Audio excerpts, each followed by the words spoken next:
Chapter 438.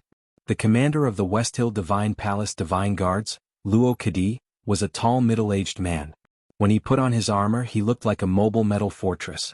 However, when he knelt in front of that screen of light, in front of that enormous figure, he was as humble as a dwarf, as if he was a thin and weak servant. Because he was the most loyal servant of the hierarch lord of the West Hill Divine Palace. He was the guard dog of the Peach Mountain of the West Hill Divine Palace. The Divine Hall needs power more than ever before. Since the red fish has left, you'll be responsible for taking her back. If she no longer has any power, then I'll allow you to kill her for the dignity of the Divine Hall. Afterwards you'll have to find some other kind of power. The hierarch lord stood in the light and said calmly. Luo Kadi kowtowed like a collapsing mountain. The great divine priest of revelation returned to his throne. He gently stroked the throne made of sunflower vines with his old palms and looked at the hundreds of deacons and officials of the revelation department kneeling on the ground of the divine hall. The wrinkles on his face were as deep as the cracks on the cliffs of Peach Mountain. Cheng Lishue waved his hand to dismiss the people who came to greet the great divine priest. Then he walked to the great divine priest and said in a low voice, "It has happened after all." The great divine priest of revelation said, "This is not the big event that I have predicted." Cheng Lishue was shocked and speechless. If the Tao Addict's betrayal of the Peach Mountain was not a big event, then what was the big event that the great divine priest predicted would happen to the judicial department? That really big event has not happened yet? The great divine priest of revelation said tiredly, "All the fates in the world are predetermined by Haotian. The wheel of fate in the Buddhism sect actually means the same thing. What should happen is destined to happen, but it will happen later." Perhaps it was because of tiredness, or because of the continuous meetings with the great divine priest of judgment and the hierarch lord, the wrinkles around the great divine priest of revelation's eyes became more and more frightening. Cheng Lishue looked at the wrinkles around the old man's eyes and felt worried. But he did not dare to ask directly. He asked tentatively, "Where is Yi Hongyu now?" The great divine priest of revelation said with a smile, "This kind of thing does not need to be predicted. Since the Tao Addict has left the West Hill, she must have gone to Chang'an." Cheng Lishue's expression changed slightly. He didn't understand why the great divine priest was so sure. The Haotian divine light shines on the world. Where else can she live except in Chang'an? The great divine priest of revelation sighed and then said with a smile, "Fortunately, Chang'an is a good city. We can see and learn some interesting things." Cheng Lishue listened to the great divine priest's evaluation of Chang'an city and suddenly thought of his experience at the side gate of the academy. He frowned slightly and said, "That is indeed an interesting city.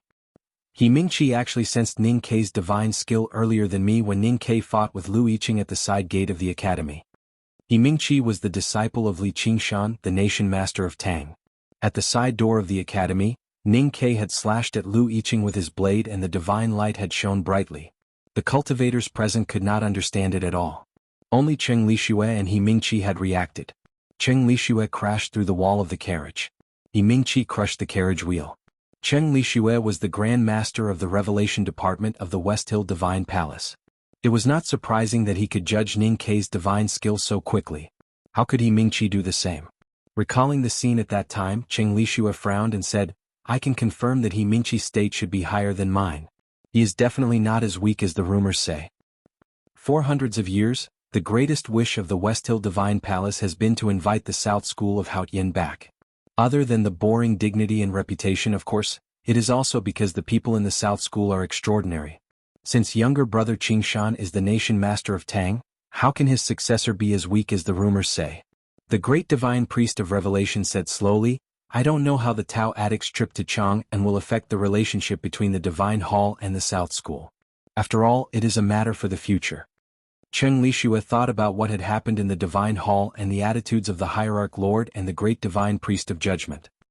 He said bitterly, "I think it will be difficult for the Tao Addict to return to Peach Mountain." The great divine priest of revelation shook his head and said, "She will come back eventually." Cheng Lishue was puzzled and said, "Why are you so sure?" The great divine priest of revelation sighed and said, "If she doesn't return to Peach Mountain, how can the destined event of the judicial department happen?" Summer came to West Hill and so did Chang'an. The early summer in Chang'an was not unbearably hot. However, the sun in the sky was so hot that people began to feel annoyed. The bluestone slabs in the afternoon began to heat up. The renovation of the Yanming Lake was still going on. In order to finish the project before the arrival of summer, The construction team greatly accelerated under the pressure of money and the Fish Dragon gang. From morning to night, the sound of knocking and grinding echoed in the house by the lake. Fortunately, the original residents had already moved away. Otherwise, they would be tortured by the noise as the weather got hotter. Who knew what kind of conflicts would occur? As time went by, the project entered the final stage. Ning Kei took the tactical array drawing carefully drawn by Seventh Sister and began to go deep into the construction. After all, the money was in place. Mr. Chi of the Fish Dragon gang was too famous. Therefore, although the construction workers thought that Ning Kei's design was unreasonable, they did not make too much resistance. The renovation of the house by the lake gradually took shape, and Seven Sisters' tactical array gradually took shape. Then it was hidden among the flowers and plants on the white walls. The project was not finished. Ning Kei and Sang Sang still lived in the old brush pen shop. Knowing that they were going to move, the merchants on Lin 47th Street were relieved, but they could not help but feel a little sad. They thought that if this bigwig left, the men in black from the Fish Dragon gang would definitely not volunteer to maintain the security here, and the government runners of the Chang and local government would definitely not come here several times a day. Ning Kei did not know what people were thinking. He was really busy these days. He had to study in the back of the mountain of the academy, keep an eye on the renovation of the lakeside, and often go to the palace. The purpose of entering the palace, of course, was to enter the small wooden building. He had to shoulder the safety of the whole Chang'an city, and it was related to his plan. Therefore, he had to get familiar with the God-stunning array as soon as possible. Everyone praised his talent in Talisman Taoism, and Talisman Taoism was originally an interlinked skill. According to reason, he should be able to master the formation that his master Yen Sei left for him very soon. However, it was a pity that his talent seemed to be wasted too much on Talisman Taoism and various other skills, and he didn't leave much for the formation. However, Ning Kei had never been a person who gave up when faced with difficulties. Since he had to understand and master the big tactical array, these frustrations would not affect him at all. He took out the usual means of making up for his shortcomings with diligence and splitting books with a knife. As long as he had time, he would go to the palace to learn. His Majesty greatly appreciated his attitude and allowed him to enter the palace at any time.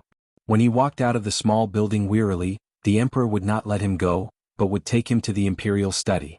After entering the palace for more than 10 times, he became familiar with the leader of the Yulin royal guards, the bodyguards, the eunuchs and the palace maids, and even with the empress who ground ink in the imperial study every day.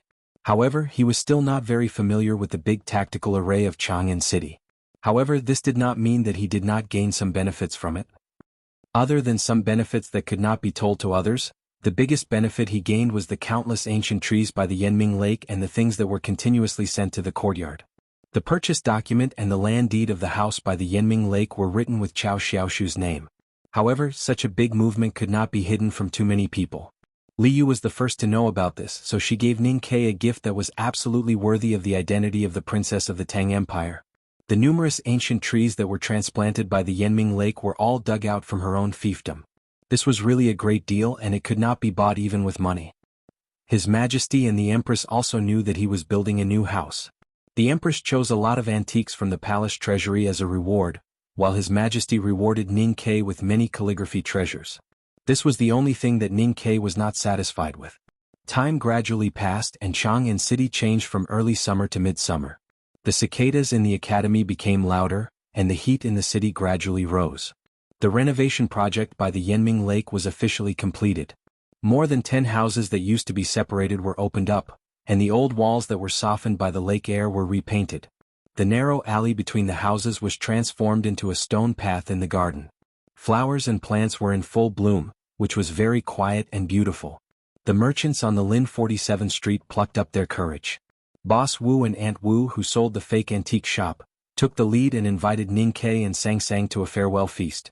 Their time on the Lin 47th Street was finally over.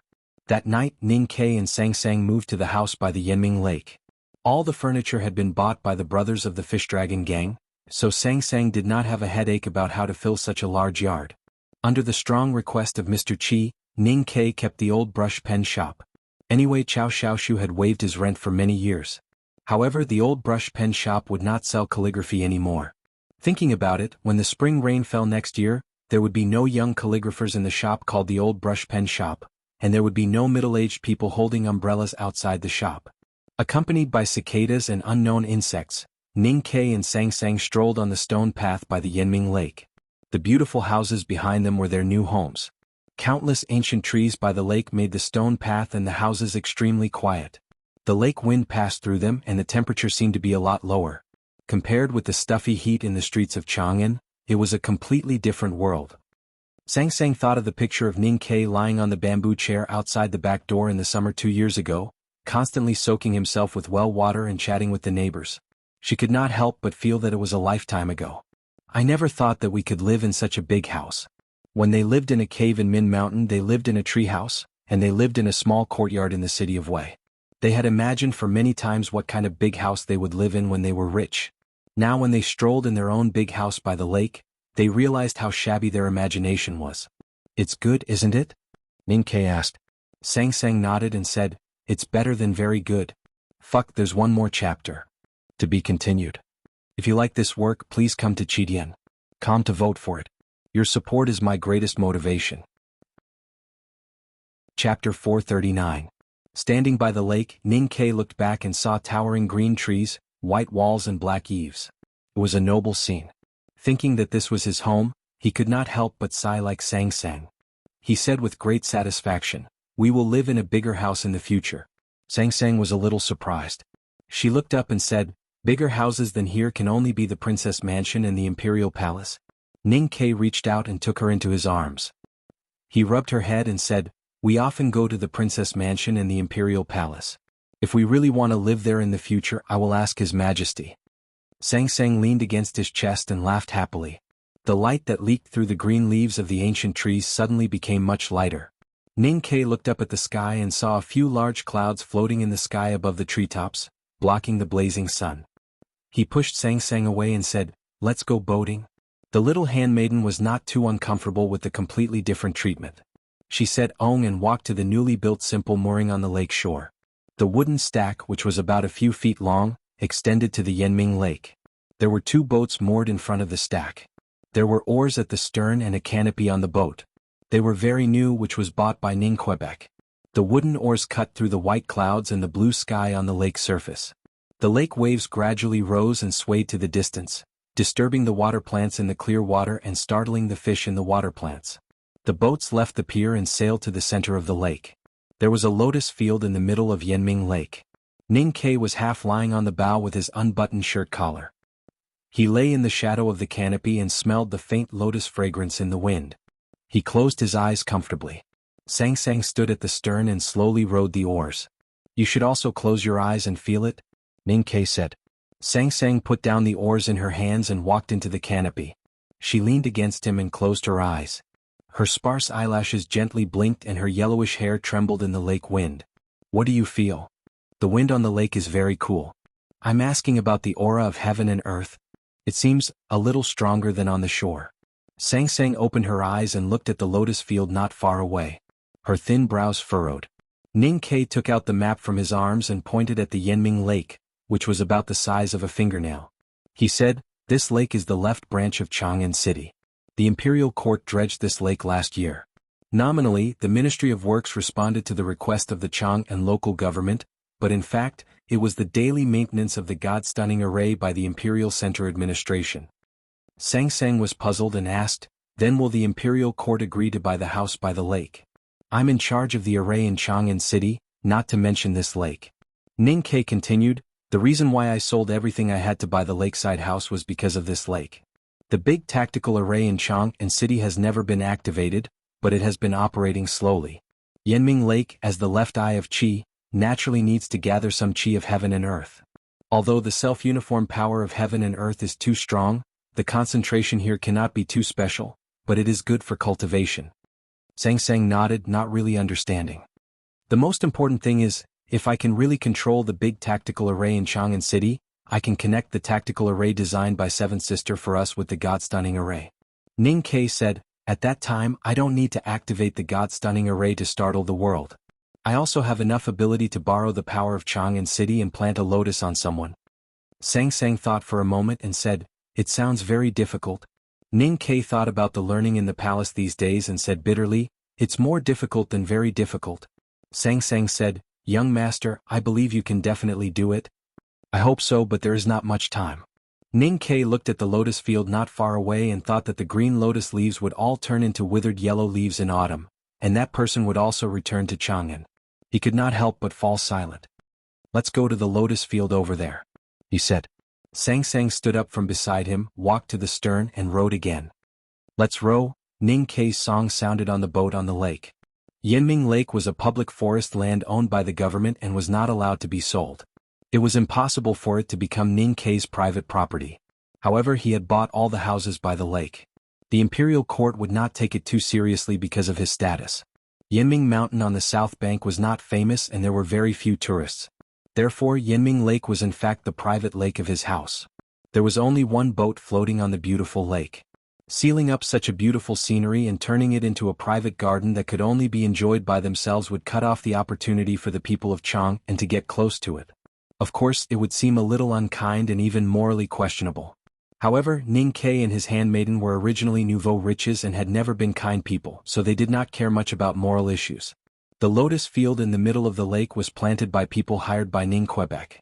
After these days, the lotus leaves were already lush and the flowers were in full bloom after being nourished by the lake mud. Sang Sang moved the oars, and the boat slowly sailed into the lotus field. As far as the eye could see, besides the green lotus leaves and pink lotus flowers, nothing else could be seen. It was as if they had entered a quiet maze, a graceful world that was completely different from the scorching summer. The round green lotus leaves were like cattail leaf fans lying on the surface of the water. They stretched out in midair and touched the walls of the boat from time to time, making a rustling sound.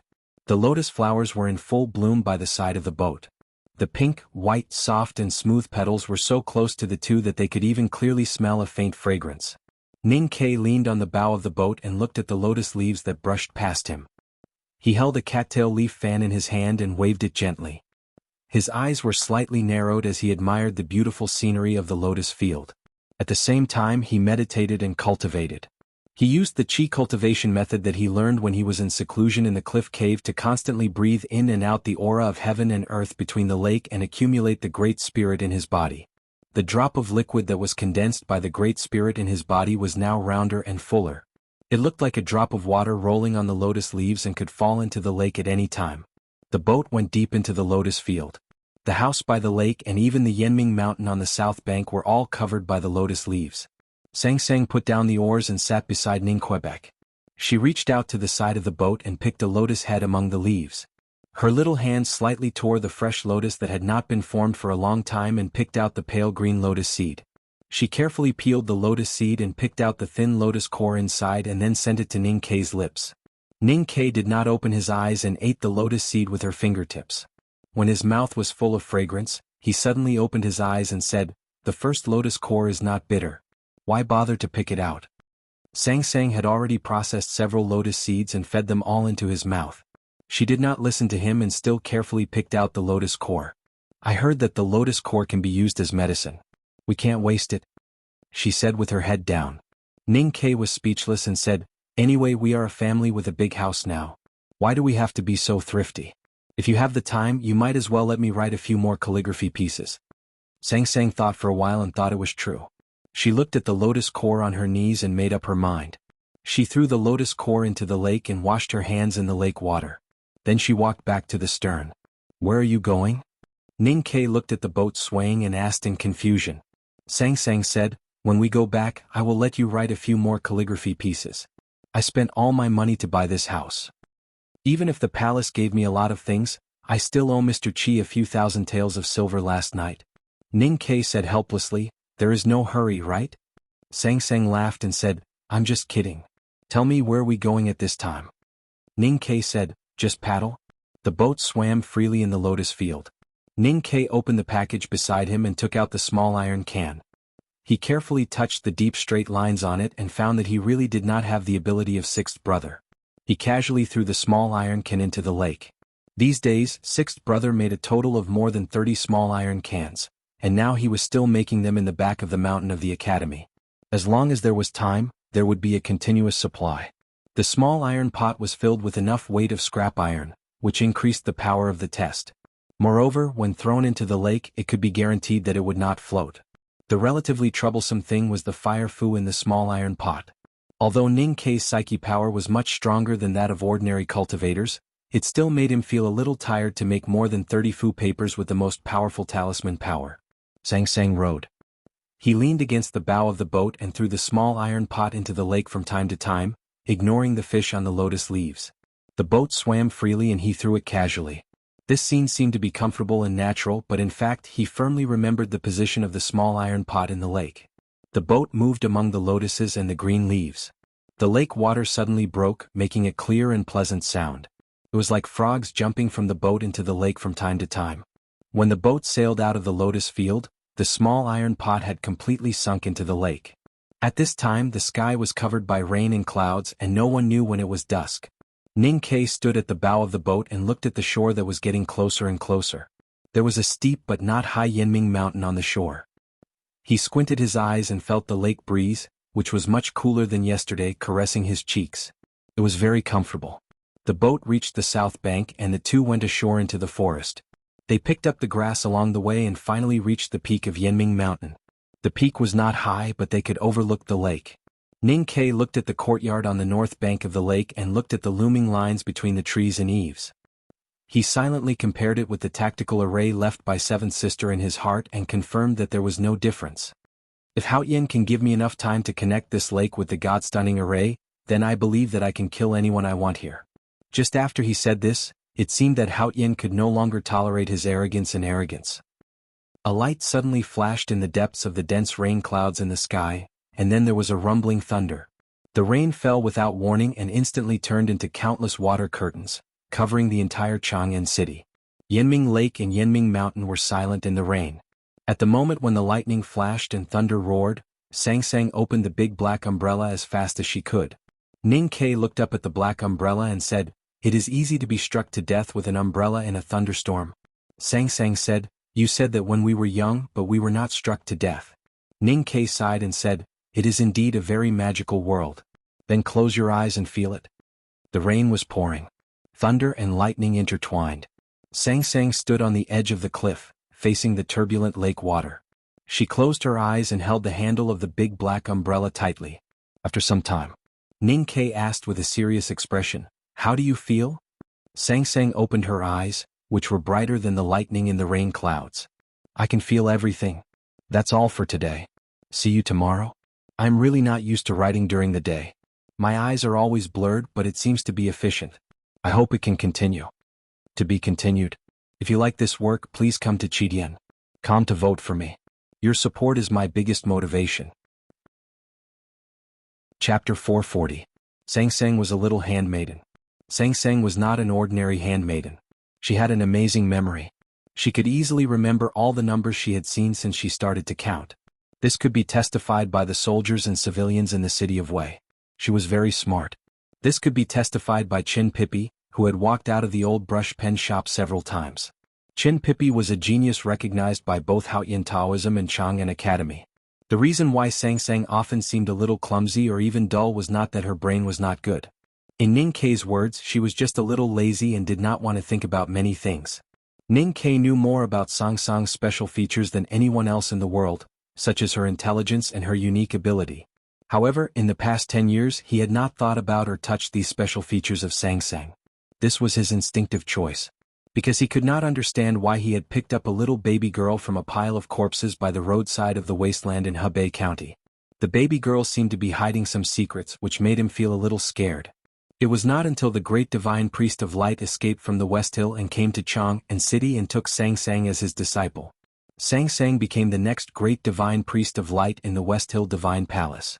Ning Kei then realized that this was the mark of fate on Sang Sang. This was the lucky chance of the little baby girl. Fate and secrets had already appeared in front of him, so there was no more fear. He could only admit and accept it. In the past 6 months, Ning Kei no longer avoided it. Instead, he began to train or explore Sang Sang's potential in cultivation. Today there was a thunderstorm by the Yanming Lake. Sang Sang stood on the edge of the cliff, holding the big black umbrella. She said that she felt everything. 2 years ago, on the journey from the city of Wei to Chang'an City, Liu Qingchen once told Ning Kei that when a cultivator first comprehended the range of the qi of heaven and earth that he could feel represented the aptitude of that cultivator. It could even predict which step he would take in the future. Some cultivators could feel a pond and some could feel a lake. When the Sage of Sword Lu Bai was enlightened, he felt a big river. What Ning Kai felt was a warm ocean. However, he had never told anyone about this because even he did not believe that his cultivation potential was stronger than the Sage of Sword Lu Bai's. In fact, the various stories that happened during his cultivation journey proved that he was wrong. Sang Sang said that she had sensed everything, but it did not mean that she was more powerful than Lu Bai. It meant something else, something that only she and Ning Kai could understand. "You're trying it now?"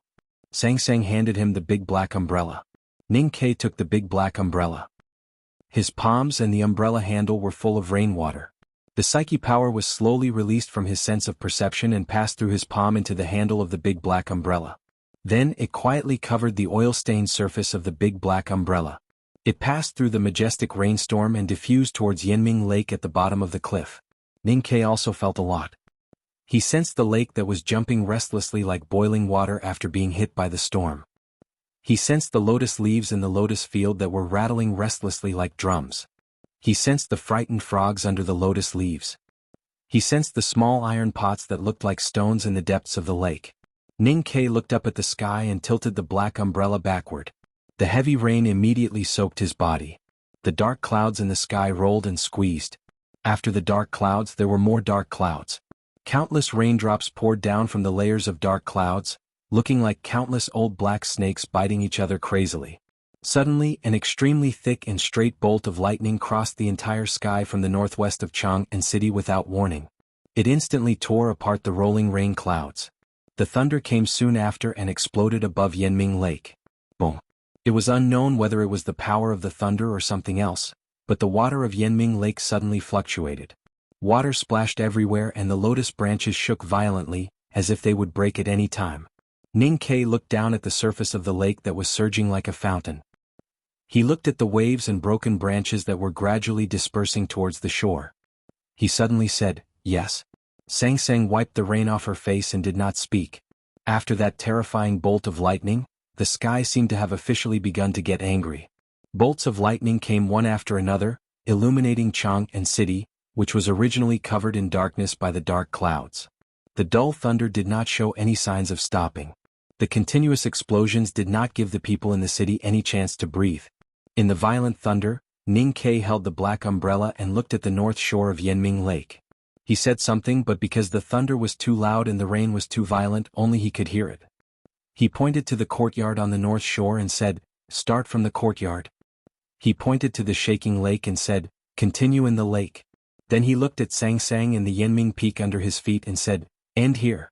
Sang Sang took the big black umbrella from him and said, "Don't let him go up the mountain." Ning Kai said after a moment of silence, "I'll try my best.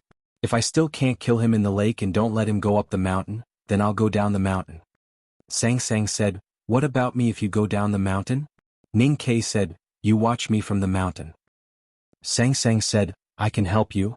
You can definitely help me, but that's before I go down the mountain. And I believe that there will be many people watching that day, such as second brother, so you'll be safe." After saying this, Ning Kai walked down the mountain. The heavy rain in midsummer came abruptly and left quickly without any reluctance. When Ning Kai and Sang Sang walked to the lake at the foot of the mountain, the rain stopped. After the rain stopped, they returned to the boat. Ning Kai picked up the boat with one hand and poured out the accumulated rainwater in the cabin. The boat wandered on the Yanming Lake that had calmed down again. After the heavy rain, the air on the lake became extremely clean and fresh. The heat of midsummer was swept away, and the lake wind was filled with the sweet smell of broken green branches. The boat sailed into a corner of the lotus field. Here, the lotus branches were broken, the lotus flowers were broken, and the lake water was turbid. It looked very miserable. No matter how powerful the thunder and lightning in the sky was, it could not cause such a scene. Some traces of iron slag could be vaguely seen on the broken lotus leaves floating on the lake. Ning Kai looked at the broken lotus branches in the lake and said with a smile, "Keep the broken lotus, and listen to the thunder." Tuyang City was located in the northeast border of the Tang Empire. It was near Min Mountain and the wilderness. Even in midsummer it was extremely cool. After the summer, the rain gradually increased, but thunder was rarely heard. There was more rain, but it didn't mean that people could dig lakes and plant lotuses like in the south. Only the general's mansion had a lotus pond in Tuyang City. Only a few people could see the wilted lotus. Naturally, Not many people in this border town would lament about the wilted lotus like the poets and scholars. However, when the people in Tiang City saw the broken Tang Empire cavalry in the meadow outside the city, they could not help but be shocked, and even shocked to the point of speechlessness. For many years the Tang Empire's army had not suffered any losses. The northeast border military led by General Xiahou had never lost a battle. Why was the cavalry outside the city a broken army? In fact, this was just a misunderstanding that was not good. The Tang Empire cavalry on the meadow outside Tiang City did not lose the battle in the wilderness. It was just that after a long journey, their armor was stained with dust, their horses were tired, and the people were tired. Most importantly, all of their faces were filled with numbness. The team was filled with an atmosphere of decline, so they were mistaken for a broken army. The reason why the Tang Empire soldiers were numb was the desolate man in the forest not far away. The man's leather robe had long been tattered. Blood mixed with dust was smeared on the clothes that he had stolen from somewhere. He looked extremely tired and could even collapse at any time. It was such a seriously injured man who followed the Tang Empire cavalry from the depths of the wilderness to the outside of Tiang City and did not collapse. The Tang Empire cavalry looked at the man in the distance with numb expressions and even some reverence in their eyes. In the past few days, the man had been following the Tang Empire cavalry, ready to rush into the camp and assassinate General Xiahou. He had tried 17 times and failed 17 times, but he still persisted. It was not that the Tang Empire cavalry did not want to kill the man, but the man proved with his strength and perseverance that he was difficult to kill, especially when the Tang Empire soldiers did not want to pay the price of mutual destruction. Ambushes and counter-ambushes, ambushes and encirclement, happened continuously in this long journey and then ended in silence. The man could not kill General Xiahou. Xiahou and his invincible cavalry could not kill the man either. It had happened too many times. All the Tang Empire cavalry, even the proudest generals, were a little numb when faced with the powerful man who was like a beggar. The sound of hooves rang out and the vigilant cavalry parted to form a path. Xiahou galloped over and looked at Tang on the meadow in the distance without any emotion on his face. In the past few days, the Tang Empire cavalry had tried everything to lure and kill the powerhouse from the Devil's Doctrine. They had almost succeeded several times, but in the end the other party had escaped. Tang also had a few opportunities to successfully get close to Xiahou and force Xiahou to start a fierce battle with him. Xiahou was not fighting alone. He had countless cavalrymen as guards. So, in this continuous battle, Tang was ultimately at an absolute disadvantage. Now Tang was seriously injured and did not have the demeanor of a powerhouse from the Devil's Doctrine. He was more like a poor beggar. However, Tang was not dead and Tang still insisted on killing him. Xiahou was also seriously injured. The armor made by the Academy on his body was finally destroyed by Tang's demonic blood-red broadsword the day before yesterday. Behind me is Tiang City. Xiahou looked at Tang on the meadow in the distance and said indifferently, "You have no chance." Tang said, "I have said that you are old." Xiahou said, "I have also said that old and frail means nothing to you and me." Tang said, "The problem is that your heart is old. From the moment you decided to retire, you are really old. Old is weak. If Tiang City was 100 miles away, you would definitely die in my hands." Xiahou was silent and found that what Tang said was right.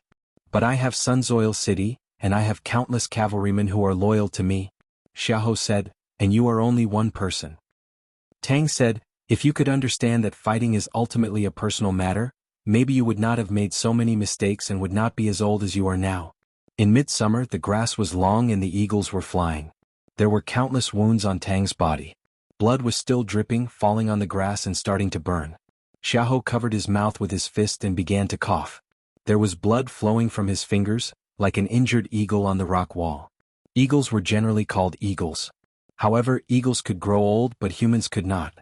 And, to be continued. If you like this work, please come to Chidian. Come to vote for me. Your support is my greatest motivation. Chapter 441. 1,000 years ago, the desolate man was the master of the northern prairie of the mainland. So even today the prairie was still called the wilderness. There were eagles on the prairie, so the desolate man was good at breeding eagles. Even though they were defeated by the Tang Empire and were forced to move north to the cold region in the far north, the desolate man still did not give up breeding eagles. Xiahou was a desolate man, so was Tang, so they were familiar with breeding eagles. Looking at Tang, who was dressed in rags and dirty like a beggar, on the meadow by the mountain forest in the distance, Xiahou suddenly remembered his experience of training an eagle when he was a child. He remembered the scene of the young and tender eagle teetering on the iron frame but refusing to lower its head stubbornly. From the depths of the wilderness to the south, he had been fighting for thousands of miles. He had always been very confident, thinking that he was torturing Tang like an eagle. He used Tang's anger and hatred to make Tang unable to close his eyes and use all of his energy to fight day after day. Xiahou had thought that he was about to succeed. He saw with his own eyes that Tang's genuine qi was draining and his energy was getting tired. His rock-hard body became ordinary and could be injured. He thought that Tang's blood would be drained during the long journey and he would finally fall down like the young eagle. However, he did not expect that Tang did not fall down. Instead, he felt an unprecedented fatigue, weakness, and even a trace of tiredness in the deepest part of his body. Could it be that he was the eagle that was being tormented? Xiahou kept coughing and blood kept spilling from his fist that was stuck to his lips. But his expression was still indifferent and calm, and his deep-set eyes were as cold as ice. Being old was not scary. No matter on the prairie or on the cliff by the hot sea, only an old eagle was a real eagle. He put down his fist and took out a handkerchief to wipe the blood stains at the corner of his mouth. He looked at Tang in the distance expressionlessly and said, "Your perseverance surprised me, but it was just a surprise. After all, you are not your teacher. Before you cross that threshold, you will never be a threat to me." Tang looked down at the long grass at his feet that had been set on fire by his blood. The continuous battles had seriously injured him. The seemingly inconspicuous Tang cavalrymen, with their strong military discipline and tactical organization, had caused him a lot of trouble. As the genuine qi in his body was gradually exhausted, his seemingly indestructible body finally bled under those sabers and arrows. The Devil's Doctrine had withered. As a world wayfarer of the Devil's Doctrine, he was more like a loner. Not to mention, compared to the countless Taoist priests of the West Hill Divine Palace, even compared to the traitor Xiahou, he seemed so weak. In a sense, the current Devil's Doctrine was him. He was the Devil's sect. He was the last spirit and pride of the Devil's sect, so he could not fall. Therefore, even though he was seriously injured and could not see any hope, he still silently fought with Xiahou and the thousands of Tang cavalrymen until they reached Tiang City. Tang raised his head and looked at Xiahou, who was surrounded and protected by countless cavalrymen. He said, "Look at your body that seems strong but is actually like rotten wood. Ask your heart that seems strong but is actually like mud. If I really can't threaten you, why would you turn around and say these words to me at this time?" Xiahou was silent for a long time and then said, "You can't follow me back to Chang'an. The Central Plains is the human world shrouded by Hao Yin's divine light. Even heaven can't tolerate you. What can you do?" As the last and strongest survivor of the Devil's Doctrine, Tang could live freely in the wilderness and face Yi Su. But he was very clear that if he really went to the Central Plains, he would inevitably face the endless pursuit of the powerhouses of the West Hill Divine Palace. In the end he would die. "I really can't enter the Central Plains?" Tang looked at Tiang City not far away and said, "I don't even dare to enter that city. But I have already hurt you. I have made you weak and nervous, so I know you are destined to die." Xiahou said, "Why do you say these meaningless words? I won't do meaningless things and I won't say meaningless things. I am definitely not the only one in the world who wants to kill you. When you leave the military camp and return to Chang'an, or when you retire, the ghosts in the steamer and the little ghosts who died on the road will come to your back and demand your life. Those ghosts will thank me for chasing you all the way, and I will also thank them for chasing you to death." Tang finally nodded to Xiahou and said, "I wish you a happy retirement and a wonderful death." After saying this, he turned and left the meadow, disappearing into the forest. Xiahou silently looked at the deserted meadow and the forest gently blown by the summer wind. Without saying anything more, he gently lifted the reins and rode toward Tiang City. The wind blowing from the wilderness stirred the forest, the deep grass, the military flag on top of Tiang City, and the white hair that peeked out from the edge of his helmet. Since ancient times, famous generals were like beauties. They were not allowed to see their white hair, but his hair had already turned white. The newly renovated house by Yanming Lake welcomed the first group of guests. Princess Liu, her stepson, and Situ Ilan. Ning Ke welcomed Situ Ilan's arrival very much. He had no problem with the poor savage prince, but he inevitably felt that the visit of Princess Liu was a little troublesome. He had a good relationship with Liu, but he was very clear that she would definitely bring him trouble. Sure enough, when only he and Liu were left in the quiet study, trouble came. Outside the carved window of the study, there were several old trees shading the summer. The breeze was pleasant, and even the sound of cicadas in the forest was not annoying. Liu held a bowl of herbal tea and looked at the faintly visible lake view outside the window. She smiled and said, "The cicadas make the forest quieter. This house is really good. No wonder a miser like you is willing to spend so much money." Ning Ke sighed and thought, is this really the place to start talking? He walked to Liu's side and said, "Thank you, Your Highness, for sending these big trees." The old trees in the house by Yanming Lake were all from Liu's royal fief. These trees were very valuable. The cost of transporting them out of the mountain and back to Chang'an City was a terrifying figure. The most important thing was that there were many rare ancient trees that could not be bought even with money. Ning Ke was indeed a person of high status, but Liu was the dignified princess of the Tang Empire. She did not need to carefully please him, and such a heavy gift naturally had to be returned. After all, they are just wild things and not worth much. Liu walked to the display shelf in the study and looked at the antiques on the shelf. Her expression changed slightly and she said with a chuckle, "When I was a child I asked my father for this brush washer, but he said he gave it to her, so it was not good to get it back. I did not expect to see it in your study today." Ning Ke looked at the stone brush washer and said, "If you like it, you can take it." Liu said with slight mockery, "Why should I take what she gave you?" In Chang'an City, only Liu and her brother dared to call the Empress her. Of course, this could only be a private address. Obviously, Liu did not care about letting Ning Ke see her true attitude towards the Empress. Ning Ke did not reply. Liu looked at him and said with a smile, "I heard that you have been to the palace often recently. You must be very familiar with her?" Ning Ke said, "Indeed, I am much more familiar with her than before." Liu asked, "What kind of person do you think she is?" Ning Ke answered directly, "I don't know." After a moment of silence, Liu said with a self-mocking smile, "I have been opposing her for so many years, but I have never been able to see what she is thinking, let alone you." Ning Ke shook his head and said, "Why think so much?" Liu took a sip of the herbal tea in the cup and frowned slightly. Then she smiled and said, "It's delicious.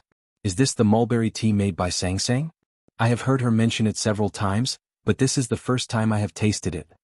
Listening to Her Highness talking about family matters, Ning Ke suddenly felt much more relaxed. He was prepared to explain how to make mulberry tea and emphasize that it was his own invention.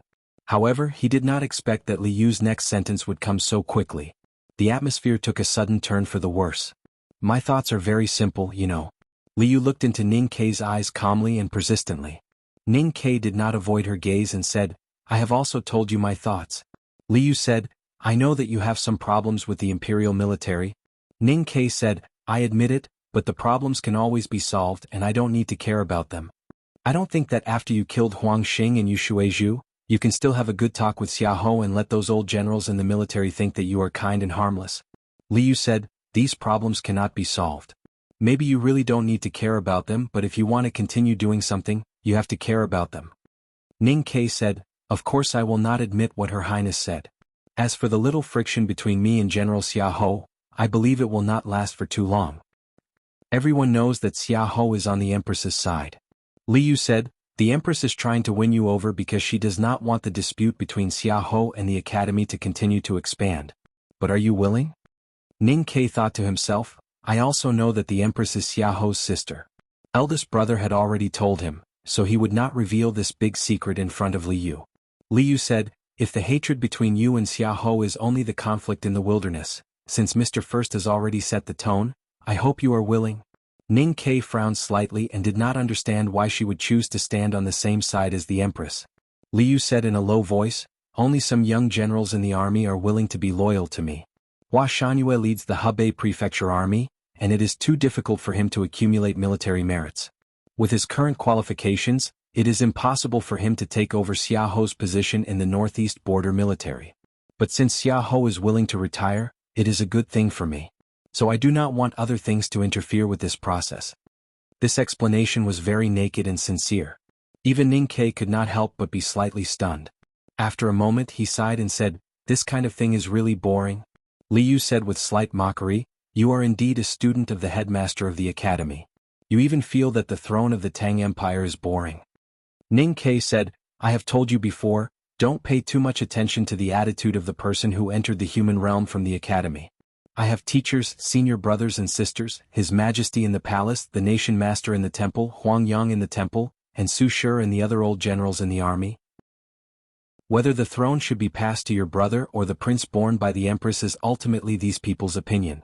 Liu looked at him quietly and suddenly said, "But have you ever thought that whether it is father, the headmaster of the academy, or the old generals in the army, they will all leave one day? Why does the academy want you to enter the human realm? Why does father think so highly of you? Why is Su Shi so vigilant against you? Actually, it is all because of the same reason. No one can resist the fate of Haotian. As time passes, the Tang Empire will eventually lose them. Some people are worried that you will become an evil eagle without the suppression of the hunter and harm the world after they pass away. But the headmaster of the academy and father are silent.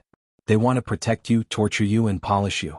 They want you to turn from a young eagle into an eagle and protect the Tang Empire without them." After struggling and thinking, there is still one more chapter. To be continued. If you like this work, please come to Chidian.com to vote for me. Your support is my greatest motivation. Chapter 442. He left the city of Wei, came to Chang and entered the academy and finally entered the back mountain. But before he could learn anything, Ning Ke had to take the students from the front yard to the frontier fortress in the north of Yan Kingdom. Now that he thought about it, this must be the result of the discussion between the emperor and the academy.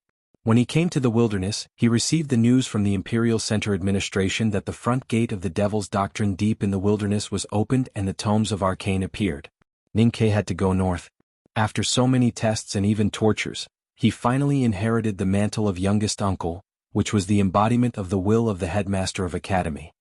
His Majesty and Master Yen Sei did not hesitate to hand over the big tactical array of Chang'an to him. These things all proved the trust and expectation of the imperial court and the academy in him. Ning Ke was very clear about this, so he was not surprised when he heard what Liu said. But he had never thought about it carefully because as indifferent and ruthless as he was, he still felt that those deaths were sad things. "I don't think that will happen in a short period of time," Ning Ke said. Liu said bitterly, "Maybe what I said is not pleasant to hear. Sometimes when I think about the future, I feel nervous and sad. But people will grow old and die. My father is in the prime of his life, but his health is not as good as it looks. Before I married the Golden Tent, I asked the Imperial Academy of Medicine about my father. My father was seriously injured years ago and his condition has been worsening ever since. The medicine can't do anything about it, so he often coughs." Ning Ke thought of the scene when he was with His Majesty in the Imperial study. He thought of those inexplicably happy curses of idiots and the occasional coughs. He was silent. Although Su Shi is a powerhouse at the peak state of martial arts, he is already very old. And the whole world knows that he has an old lung disease. No matter how he nourishes himself, it can't be cured. The headmaster of academy is the most stable and powerful mountain in the Tang Empire. It seems that he will stay green forever. But he has lived for more than 100 years. Can he live forever? Liu looked at Ning Ke and said calmly, "Life, old age, sickness and death are irreversible. The headmaster of academy and my father are thinking about the future. What right do we have not to think about it?" Ning Ke took the cold mulberry tea from her hand and walked back to the desk. He put his hands on the edge of the desk and thought for a moment. He said, "At least there are many years." Liu frowned slightly. Ning Ke said, "The headmaster and His Majesty can live for at least another 10 or 20 years. At that time I will be much stronger than I am now. Perhaps eldest brother or second brother can take the position after the headmaster leaves. I think the Tang Empire will be as strong as it is now. So I don't think there is anything to think about now." Liu said, "I have told you before that my request to you is very simple. When the succession of the Tang Empire requires the Academy's help, please stand by my side." Ning Ke did not turn around. He looked up at the ancient trees outside the window and the Yanming Lake in the distance. He thought about how the lake looked like in winter, Xiaohou, and the inseparable blood relationship between Xiaohou and the Empress. He said, "If that day comes, I will not stand on the Empress' side." Liu was somewhat satisfied with his answer, but she still regretted that he did not directly express his attitude. Looking at his back, a faint look of disappointment appeared on her beautiful face. She sighed softly and said, "If I had known that things would develop like this, I would not have let you go." Ning Ke turned around and said, "At that time, you and I were from different worlds, and I was not a person who was willing to be caught. So don't feel regretful." Liu walked slowly to him and looked into his eyes, as if she wanted to see something. "If I didn't catch you, I could stay with you. I have been thinking if I did not stand up beside the bonfire, would we have stayed in the same world?" Ning Ke recalled the bonfire at the entrance of Northern Mountain Road, the maidservants and fairy tales beside the bonfire, as well as those conversations. He curled his lips and said, "The key is that the price you gave me was too low." Hearing his words, Liu clearly sensed that he was a little emotional and evasive, a little regretful and a little secretly happy. She smiled and said, "If I had known that your little handmaiden would become the great divine priest of light of the Westhill Divine Palace, I would definitely have offered the highest price." Ning Ke smiled and asked, "What's the highest price?" In the eyes of women in the world, Ning Ke's appearance was considered fresh but not handsome. He was extremely cute when he smiled, especially with his freckles and dimples. The girls in the House of Red Sleeves were fascinated by the young man's dimples, freckles and freshness. At this time, his smile was reflected in the depths of Liu's eyes. She subconsciously raised her hand and touched the dimples on his face. She said, "Your freckles are getting lighter." Ning Ke felt the smooth fingertips on his face and was slightly absent-minded. He said, "Sang Sang often used a lot of powder in Chinjinji Cosmetics store, so she would give some to me. Is that the reason?" Liu suddenly came to her senses and quickly withdrew her hand. "I suffered a loss." Ning Ke looked at her and said seriously. Liu's cheeks were slightly red, but there was no shyness in her bright eyes. She slightly raised her head and joked, "If you are not afraid of Sang Sang's jealousy, you can touch it back." Ning Ke coughed and with great difficulty suppressed the urge to reach out and touch her smooth and slightly pointed chin. He put his hands behind his back and asked, "Speaking of which, where is Sang Sang? She must be telling stories to Xiaoman." Liu rolled her eyes and said, "I won't tease you anymore. I'm going to find her." Ning Ke and Situ Ilan walked along Yanming Lake and chatted casually in the cool lake breeze. They only had to be careful to brush away the irritating willow branches that came at their faces from time to time. Situ Ilan was a little disappointed because she did not participate in the spring war in the wilderness. But this disappointment was a little absurd in Ning Ke's eyes. "I don't know what you are thinking. What's the point of fighting? You read books in the academy every day and learn needlework in the mansion every day. Don't you feel bored? I am a man, not a girl. If I were you, I would definitely not feel bored." "That's not what you said when we were in the Blue Water Battalion." The two walked on the Bluestone Path. It was just like last year when they walked on the White Pebble Beach by the Blue Sea at the Frontier Fortress. The calm and pure atmosphere surrounded the young man and woman. "Stay away from her," Ning Ke suddenly said. Situ Ilan looked up at him and knew that he was referring to the princess. She was puzzled and said, "I don't understand what you mean. What do you want to say?" There were willow branches hanging down from the lake bank and brushing his cheeks. Ning Ke was a little annoyed and reached out to pick one. He said, "You were young and could ride with her on the long street and be proud. But if you really want to be a female general of the Tang Empire, you have to understand that it's different from a female army." Situ Ilan thought quietly for a long time and looked up at him. She said, "I want to be a female general of the Tang Empire, not someone else's." Ning Ke saw that she understood what he meant and nodded with appreciation. He handed over the grasshopper woven from willow branches and said, "This is your reward." Situ Ilan took the lovely grasshopper and was very happy. She said, "You are really fast." Ning Ke picked up another willow branch and said, "When Sang Sang was young and often cried because of hunger, I would find some leaves and weave some gadgets to make her happy.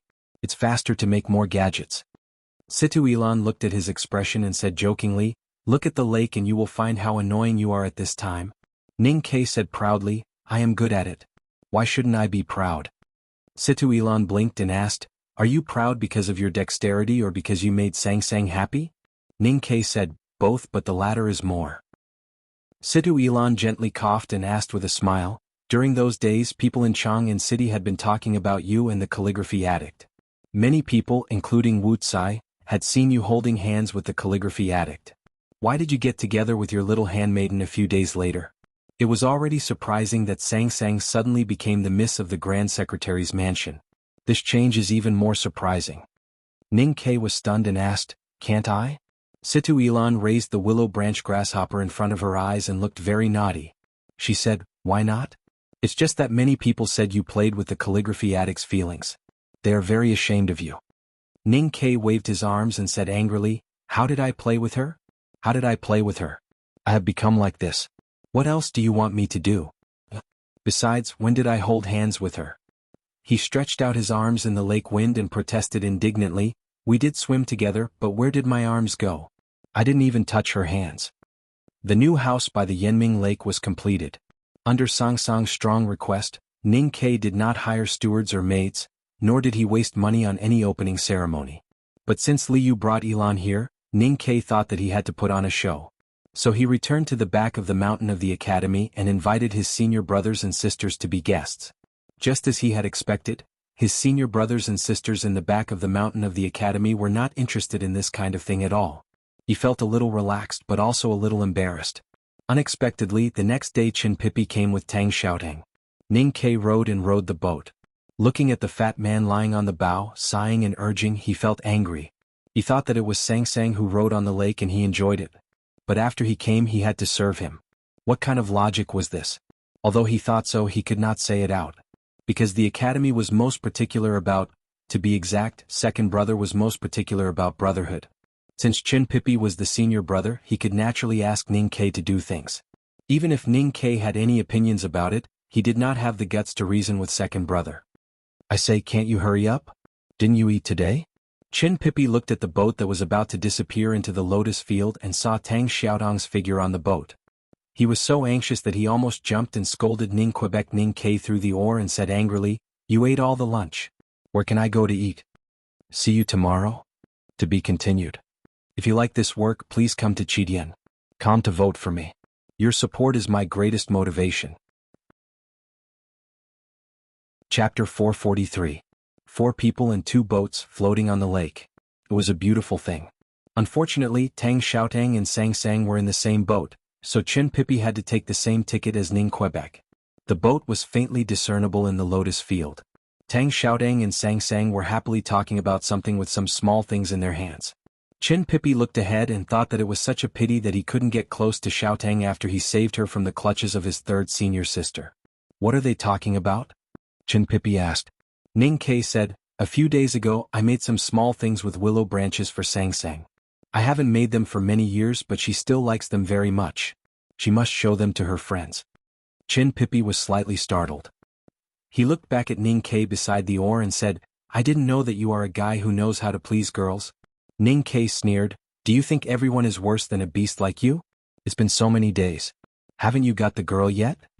Chin Pipi lowered his head in shame and rubbed his hands nervously. He said, "Don't talk nonsense." Ning Ke shook his head helplessly and said, "I can't tell that you are so thin-skinned just by looking at your fat face." Chin Pipi refuted with a lack of confidence, "That's because the girl is thin-skinned." The boat sailed into the depths of the lotus field. The traces left by the iron kettle by the thunder and lightning had long disappeared. The green branches and round leaves covered the sky, which was very quiet. Sang Sang and Tang Xiaotang's boat rowed to an unknown place. Ning Ke put down the oar and walked into the canopy. He handed a pot of wine to Chin Pipi and whispered, "Have you thought it through?" Chin Pipi took the wine pot and carefully took a sip. Then he frowned because of the spiciness. After a long silence, he said, "How can I think about this kind of thing? But you should know who you are." Ning Ke said calmly, "Although you still refuse to tell me, and I still don't know whether you are the son of the hierarch lord or the abbey dean, you are the pride and future of Haotian Taoism. Although the headmaster has raised you for so many years, you will eventually go back." Chin Pipi looked at the lotus field outside the boat and said blankly, "Probably." Ning Ke said, "Tang Xiaotang is from the devil's doctrine." Chin Pipi said in a low voice, "Then what do you think we should do? Do your own things and think for yourself." Ning Ke said, "I'm just reminding you that if you really want to return to Haotian Taoism, neither the West Hill Divine Palace nor the Jishou Abbey will allow you to marry Tang Xiaotang." Chin Pipi looked up at him and asked, "Why did you choose Sang Sang instead of the calligraphy addict? That is a different kind of pain from what you are facing now." Ning Ke said bluntly, "No matter what I choose, I will at most be laughed at and despised by others or hurt the girl. But if you make the wrong choice or if your determination is not strong enough, you will definitely face more than these, and Tang Xiaotang will be even more miserable." Chin Pipi frowned again.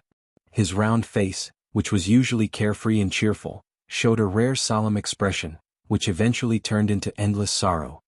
"It's going to rain." He frowned and drank all the liquor in the pot as if he was drinking poison. He said with a lisp, "I'll take her back to the academy first." Ning Ke stuck his head out of the canopy and saw the clear blue sky above the lotus field. There were no clouds in the sky and it did not look like it was going to rain. Chin Pipi stroked his chest and said faintly, "It's raining here. It's all your fault." It's rare for you to come out and play, but you have to mention these things that make people feel bad. The sky was clear and there was no rain. Chin Pippi, a fat young man who had always been optimistic, felt a cold rain falling in his heart. Gradually, his heart felt like it was going to be moldy. Ning Kai sympathized with his senior brother very much. After sending him and Tang Xiaotang off, he sat by the window of the study and could not help but feel sad when he thought of what Chin Pippi had said on the boat. At this moment, a wind blew from the south bank of Yanming Lake, rustling the lotus leaves in the lake and ruffling the long willows on the lake bank. The wind went around the thick trunk of the ancient tree and poured into the study. Sang Sang sat in the chair, holding a cup of herbal tea in her hand. She squinted at the lake wind that came from outside the window and said, "It looks like it's really going to rain." As soon as the little handmaiden finished her words, the sound of rain suddenly sounded. The pitter-patter of rain fell from the sky, slowly and firmly washing away the summer heat in the woods of the house. It did not take long for the courtyard to be completely wet. I didn't expect it to really rain. Ning Kai took the cup of tea from her hand and drank it, moistening his throat that was a little dry because of worrying about his friend. Then he looked at the empty cup and asked, "What did Tang Xiaotang say?" Sang Sang hugged her thin legs and put her chin on her knees. She seriously recalled the conversation on the boat in the depths of the lotus field and said, "Tang Tang said that she was a little muddle-headed." Ning Kai was slightly stunned and asked, "That's it?" Sang Sang said, "She said that she had to ask her brother's opinion on this matter." Ning Kai thought of the powerhouse from the Devil's Doctrine who wore a leather coat and was as terrifying as a rock. He suddenly felt that the lake wind outside the window was a little cold and suddenly felt more sympathy for Chin Pippi. The rain in the courtyard became heavier and heavier, and the summer heat was quickly washed away. The rainwater on the lawn also accumulated more and more, converging into several thin streams that flowed towards Yanming Lake. "Thousands of rivers flow into the sea, it's natural," Ning Kai said with emotion.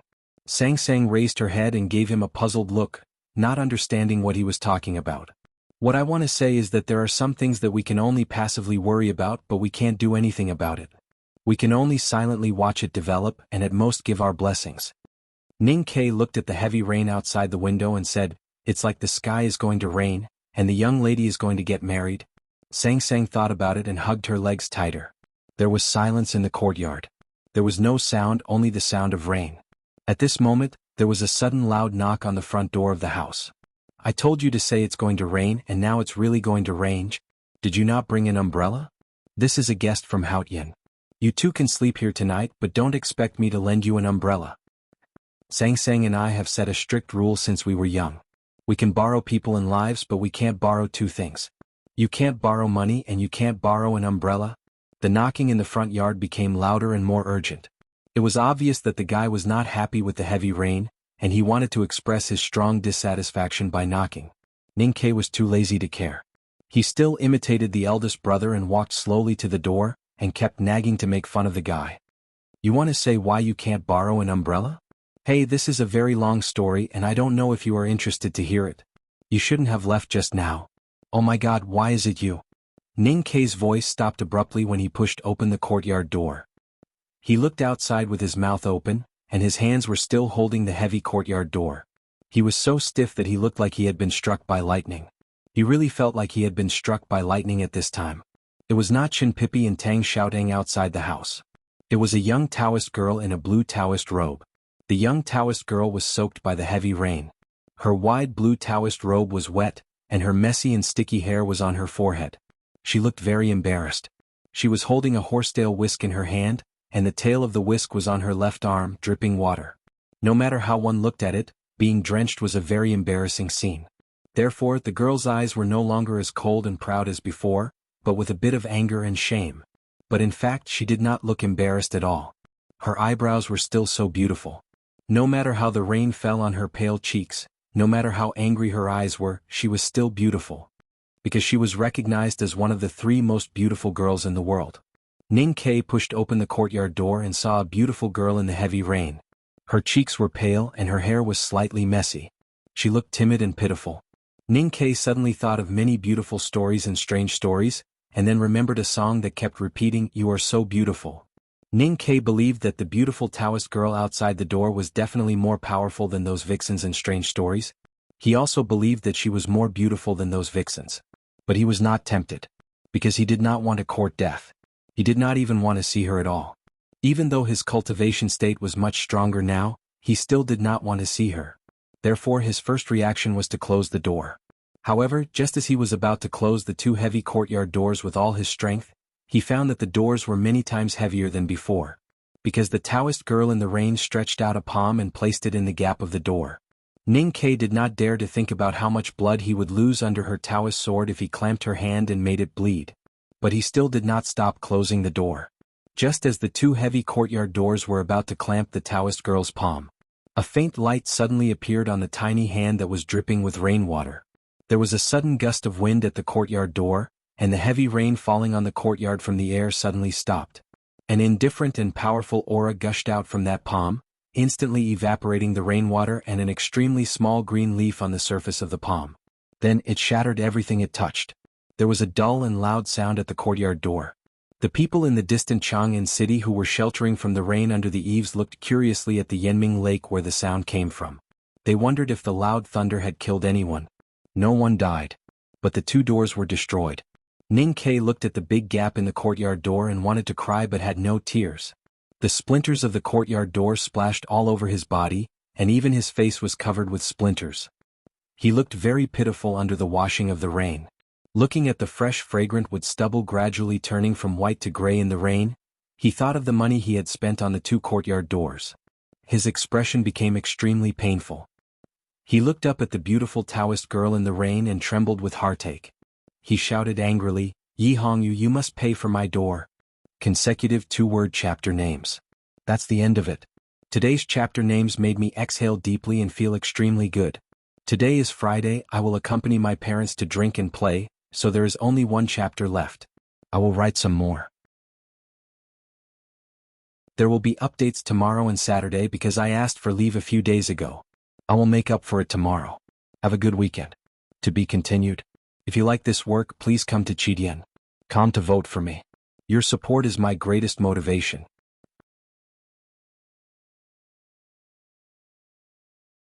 Chapter 444. The young Taoist priest in the rain was naturally Yi Hongyu. That night, after cutting open Shinbachi's eyes with a piece of thin paper, she left the Peach Mountain in indigo clothes and left the West Hill under the cover of the night. After a long journey to Chang'an and a heavy rain, she became even more exhausted and haggard. When she heard Ning Ke's question, she could not help but say angrily, "What can I do if I don't compensate you?" Looking at the indifference and anger in her eyes, Ning Ke did not dare to do anything to her. After all, this beautiful female Taoist priest in front of him was the person he feared the most in the cultivation world. He brushed off the sawdust on his face and said in a distressed tone, "If you don't want to pay, then don't. Why are you so serious?" Yi Hongyu pulled him away from the door and barged into the courtyard. She said, "Find me a room. I want to stay." Ning Ke looked at the young Taoist priest walking into the deep courtyard and was stunned for a while before he finally came to his senses. He hurried to catch up with her and asked with a bitter face, "Why did you come to Chang'an? Why did you come to Chang'an? How did you know I lived here? Are you looking for a place to stay? How long do you plan to stay?" In the corridor, Yi Hongyu suddenly stopped and said, "I need some time to think about some questions." Ning Ke asked, "What? How long do you need to think?" Yi Hongyu reached out to pull the hair that was dripping from her forehead and said, "It shouldn't be too short." Ning Ke looked at the beautiful girl in front of him and said nervously, "You are the West Hill Tao addict. There are many people in the world who want to flatter you. You can think of anywhere in the world. I guess you know the way to the Revelation Institute, the Lank Temple and the Jisho Abbey. Why do you have to come to Chang'an? Do you really have to do it in my house?" Yi Hongyu said, "Because Chang'an is the only place in the world that the Divine Hall cannot enter." Ning Ke gasped. He looked at her and asked in a trembling voice, "You betrayed us too?" Yi Hongyu frowned slightly and said, "Why did you use the word also?" Ning Ke said, "The great divine priest of light also lived in Chang'an and for half a year last year." Yi Hongyu was silent and did not answer him. She turned and continued to walk to the end of the corridor. Her steps were steady and calm, leaving a trail of water in the corridor. Ning Ke quickly followed her and shouted angrily, "Even if you didn't betray us, you must have offended some bigwigs in the Divine Hall. Then why should I offend those bigwigs in the Divine Hall? Even you have offended them and had to run away from home to avoid trouble?" Yi Hongyu continued to walk along the winding corridor in the courtyard. She looked at the forest outside the corridor in the rain and said calmly, I said in the wilderness that I would kill you. Yi Hongyu said, the arrow you shot at Longqing on the snow cliff will be cancelled. What do you think? Yi Hongyu said, yes, you can celebrate. Now that I've said that I won't try to kill you, you can start celebrating. The premise of this sentence is that she can kill you if she says she wants to. It was a simple sentence, but it contained a lot of pride, confidence, and even narcissism. Ning Ke was also a narcissistic person, but he had to put away all his narcissism when he was with the Tao addict, because he knew how terrible she was. At this time, hearing that she didn't try to kill him, although he was happy, he also felt a little humiliated. Suddenly, he raised his eyebrows and asked tentatively, "Are you hurt?" Yi Hongyu did not hide it from him and said directly, "I haven't recovered from my injuries in the wilderness." The seemingly silent but extremely dangerous battle with Master Lotus at the front gate of the Devil's Doctrine would often appear in Ning Ke's mind. He was very clear about how important the Tao addict was in that battle and how serious her injuries were. However, he did not expect it to last until now. No wonder I feel that your state of cultivation seems to be much weaker. When I opened the courtyard door just now, I saw you drenched like a stray puppy in the rain. It was very pitiful. I was wondering why I felt that you were pitiful. Ning Ke looked at the girl's pale cheeks and thought of the past when they fought side by side in the front gate of the Devil's Doctrine. He felt a little emotional, but after a moment he forced himself to calm down and said in a low voice, "But since you are so weak now, I don't think I have enough bargaining chips. What's in it for me to take you in?" They had reached the end of the 9-turn corridor. If they went further, they would be in the flower hall and the study. Yi Hongyu stopped and turned to look at Ning Quebec. She said calmly, "If you think that my conditions are not enough, why don't we fight again?" Ning Ke looked at her eyes that were like autumn water for a long time. He wanted to see a trace of uncertainty in the depths of her eyes, but he did not see it. If he could see a trace of uncertainty in the Tao addict's eyes, he would attack without any scruples, hesitation, or pity, just like when he shot Longqing by the Daming Lake. Because he was a cold-blooded and heartless person. He knew very well that the Tao addict was a rare person in the cultivation world who was as cold-blooded and heartless as himself. If there was a chance, no one would be willing to let the other go. Regrettably, Ning Ke saw tiredness, haggard, and even lost and perplexed in the girl's eyes, but he did not see her uncertainty about him. So Ning Ke shook his head and said with a smile, "You must be joking." Yi Hongyu looked into his eyes and said seriously, "You know I am not joking." Ning Ke was sure that Yi Hongyu's cultivation had been greatly damaged after she had forcefully lowered her state at the front gate of the Devil's Doctrine. He had reached the upper state of the see-through state after he had cultivated in seclusion in the cliff cave. In terms of cultivation he was already above Yi Hongyu, but he was still not sure that he could defeat her. He did not know the tragic experience of Qin Bachi, the commander of the upper state of the see-through state. He was just like the beasts in Min Mountain who felt the danger. So he continued to smile and shake his head. Then, like a very enthusiastic host, he stretched out his arm and led Yi Hongyu out of the corridor and into the main hall. Sang Sang stood at the threshold and watched him walk in with a drenched Taoist girl. Her face was full of curiosity and she asked, "Do you want to boil the bath water?" "Don't panic. Let me introduce you to the guest first." Ning Ke coughed twice and calmed himself down. He pointed at Yi Hongyu and said, "Don't be fooled by her messy appearance. In fact, she is a very great person. She is the powerful Tao addict who kills without blinking an eye that I often mention to you." Yi Hongyu said, "You still mention me often after returning to Chang'an?" Ning Ke answered honestly, "If I want to kill you, I will naturally talk about you often." Yi Hongyu nodded and said, "That makes sense." Ning Ke looked at the vigilant expression on Sang Sang's face and said with a smile, "She is indeed very scary. But only I need to be afraid. You don't have to be afraid because she is your senior sister." Then he walked to Sang Sang's side and put his arm around her shoulder. He said to Yi Hongyu, "My Sang Sang." Yi Hongyu felt that this petite handmaiden did not match the image of Sang Sang that she had imagined. But she did not show any expression of surprise. She calmed herself down and gently shook her horsetail whisk to greet, "Junior sister Sang Sang." At this time she was still wet. Rainwater dripped down her temples and horsetail whisk. The drenched Taoist robe clung to her curvy body, exuding a charming and seductive aura. But her expression was so calm and composed, like a dignified Taoist. Sang Sang was a little flustered. She half squatted down and slightly bowed to return the greeting. Then she stood up and looked at Yi Hongyu's beautiful face and seductive curves under the wet clothes. She could not help but sigh softly, full of envy and yearning. Ning Ke was much calmer than before. He finally noticed that the Tao addict's green Taoist robe clung to her body. His eyes became brighter and full of envy.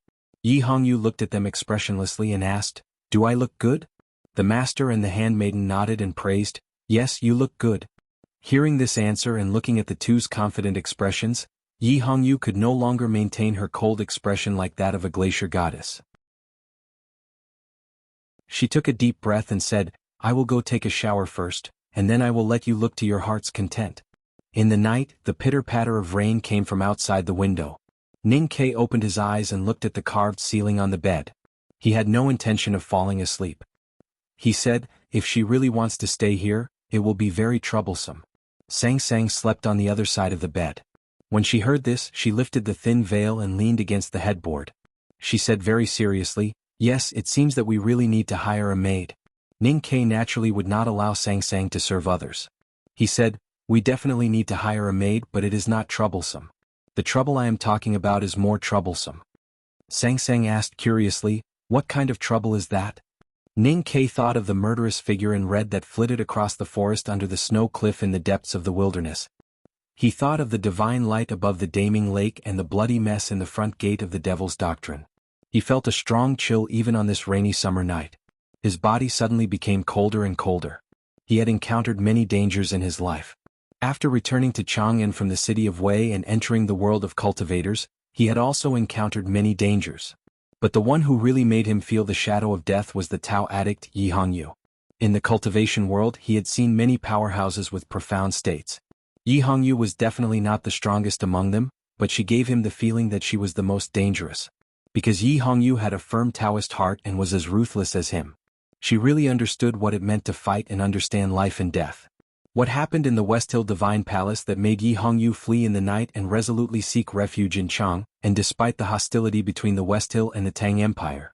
There were not many bigwigs in the Divine Hall who could make the Tao addict so embarrassed. Was it the great Divine Priest of Judgment or the Hierarch Lord? Ning Ke was very clear that if this matter was not handled well, it would really be a big trouble. Sang Sang said worriedly, "Then how can we solve this trouble? If Yi Hongyu can't solve the trouble, I naturally can't solve it either. But fortunately, I know many people who can solve the trouble of the West Hill Divine Palace." Ning Ke said, "I will hand this trouble over tomorrow." Nothing happened that night, but the two did not sleep well. Especially Ning Ke, thinking of such a dangerous person as Yi Hongyu sleeping in a guest room dozens of feet away, he felt nervous and uneasy. He did not fall asleep until the early hours of the morning. When he woke up, the summer rain had stopped and the sky was already bright. He hastily washed up and quietly left Yanming Lake with Sang Sang. They took a horse carriage to the academy. There will be more today, but the time is uncertain. To be continued. If you like this work, please come to Chidian. Come to vote for me. Your support is my greatest motivation.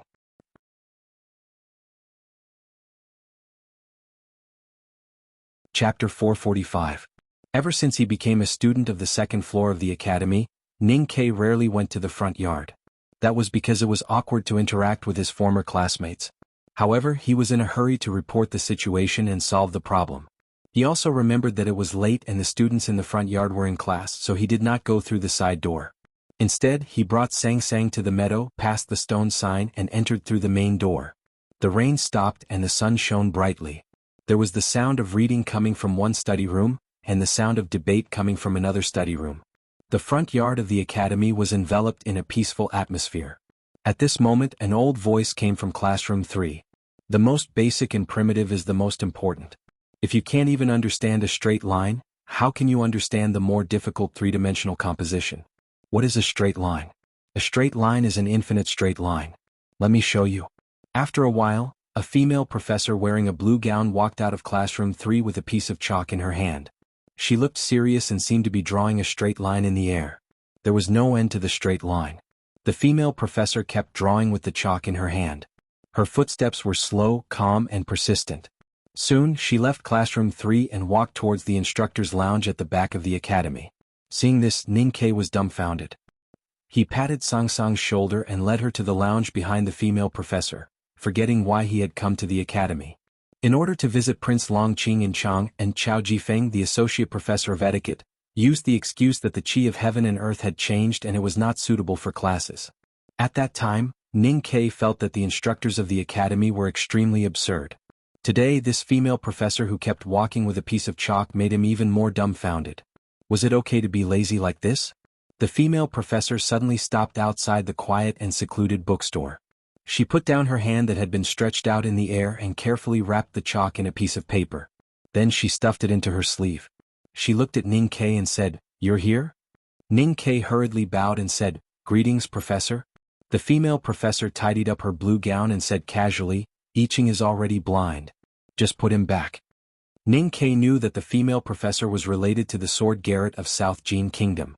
Since Chao Xiaoshu was still alive and Lu Yiqing was blind, he had already paid the price. Under such circumstances, no matter how arrogant the academy was, there was no reason for them to continue imprisoning him. If they really wanted to put Lu Bai's brother under house arrest until he was old, did they really think that the Sage of Sword had no temper? The female professor looked at him and asked, "Is there a problem?" "No problem." Ning Ke said respectfully, "I will go to the back of the mountain to ask the teacher." The female professor said, "The headmaster wants me to ask for your opinion. Do you have any questions?" Ning Ke was stunned and said, I have no problem." The female professor smiled, the wrinkles on her face like flowers, and said, "Is it all right?" Ning Ke said seriously, "I will." They followed the stone path up the cloud gate array and entered the back of the mountain of the academy. They walked around the mirror lake and looked at the waterfall. Ning Ke bowed and said, "Yi Hongyu has come to Chang'an." The only response he got was silence, as well as the wind blowing from the valley towards the thatched cottage. There was someone in the cottage, but no one was willing to talk to him. The headmaster of the academy sat in the cottage, motionless despite the wind blowing around him. His hair and beard fluttered in the wind, and he looked intoxicated, like an immortal. However, what was placed in front of him was not a zither, but a messy dining table. Eldest brother and second brother sat beside the headmaster of the academy. The news that the Tao addict had left the West Hill Divine Palace and come to Chang and did not surprise the three people in the cottage at all, let alone shock them. Ning Ke thought in distress, "It seems that this can really solve the problem. However, you think it is a small matter, but for me it is a big headache." He coughed twice and said loudly again, "Ahem, she is living in my house now." Second brother looked at him coldly and said unhappily, "Can't you see that the teacher is doing something important?" Ning Ke thought to himself, what important matter could there be in front of a table full of leftovers? It is nothing more than the headmaster of the academy bragging about his cooking skills, and you and eldest brother are flattering him. The headmaster of the academy waved to the outside of the cottage and said, "The strawberry smoothie is just about to melt. It is the most delicious time. You are lucky, come in and have a bowl." Ning Ke was not in the mood to eat the strawberry smoothie, so he helplessly took Sang Sang into the cottage. Second brother looked at him and sighed in his heart. He walked to the table and moved the leftovers aside. Then he half knelt down and began to divide the strawberry smoothie in the big porcelain bowl into plates. The first plate was, of course, dedicated to the great teacher, the second to the great eldest brother, and the third to the great second brother. There was not much smoothie left in the big porcelain bowl. Ning Ke scooped it into a plate and was about to take it aside to eat. Unexpectedly, he heard the headmaster of the academy say, "Give it to the girl." Ning Ke was startled and handed the plate of smoothie to Sang Sang with a bitter face. Sang Sang smiled embarrassedly and then picked up the bamboo spoon. She scooped a spoonful of smoothie and put it into her mouth. After tasting it carefully for a moment, a happy smile appeared on her slightly tanned face. Ning Ke asked curiously, "Is it really that delicious?" Sang Sang held the plate in one hand and the spoon in the other. She nodded seriously. Ning Ke lowered his voice and said, "Feed me." Sang Sang looked at the headmaster of the academy and said with her head down, "This is for me." Ning Ke was annoyed and sneered, "Eat more if it's delicious." The headmaster of the academy was very happy to see Sang Sang eating happily. He waved his hand and said, "Eat less even if it's delicious. Girl, the coldness in your body has not been completely dispelled. It's not good to eat too much of these cold things." Sang Sang gently agreed and carefully picked out the strawberry pieces from the smoothie. The headmaster of the academy seemed to remember Ning Ke's existence at this time and asked, "What did you just say?" Ning Ke said respectfully, "The Tao addict came to Chang and is now at my home. I don't know what happened in the West Hill Divine Palace that forced her to leave Peach Mountain." Second brother said indifferently, "Even the divine priest of light could leave West Hill. It's not hard to imagine that Yi Hongyu was forced to leave West Hill." Ning Ke said, but the West Hill will definitely know that she came to Chang'an. What if they want her? Second brother frowned slightly and said unhappily, the West Hill once asked for your Sang Sang. Did you give her to you? Ning Ke said, that's different. Yi Hongyu is not my family. At this moment, eldest brother said with a gentle smile, since the Tao addict is also in Chang'an, why not let her become a disciple, like Xiaotang? The headmaster of the academy laughed and said, I heard that the little girl is good. Ask her if she is willing to learn from me. Ning Ke was stunned. He did not expect that the headmaster would propose such an idea so casually. He thought of Qin Pipi's story and the time when Prince Long Qin came to the second floor to take the exam as promised.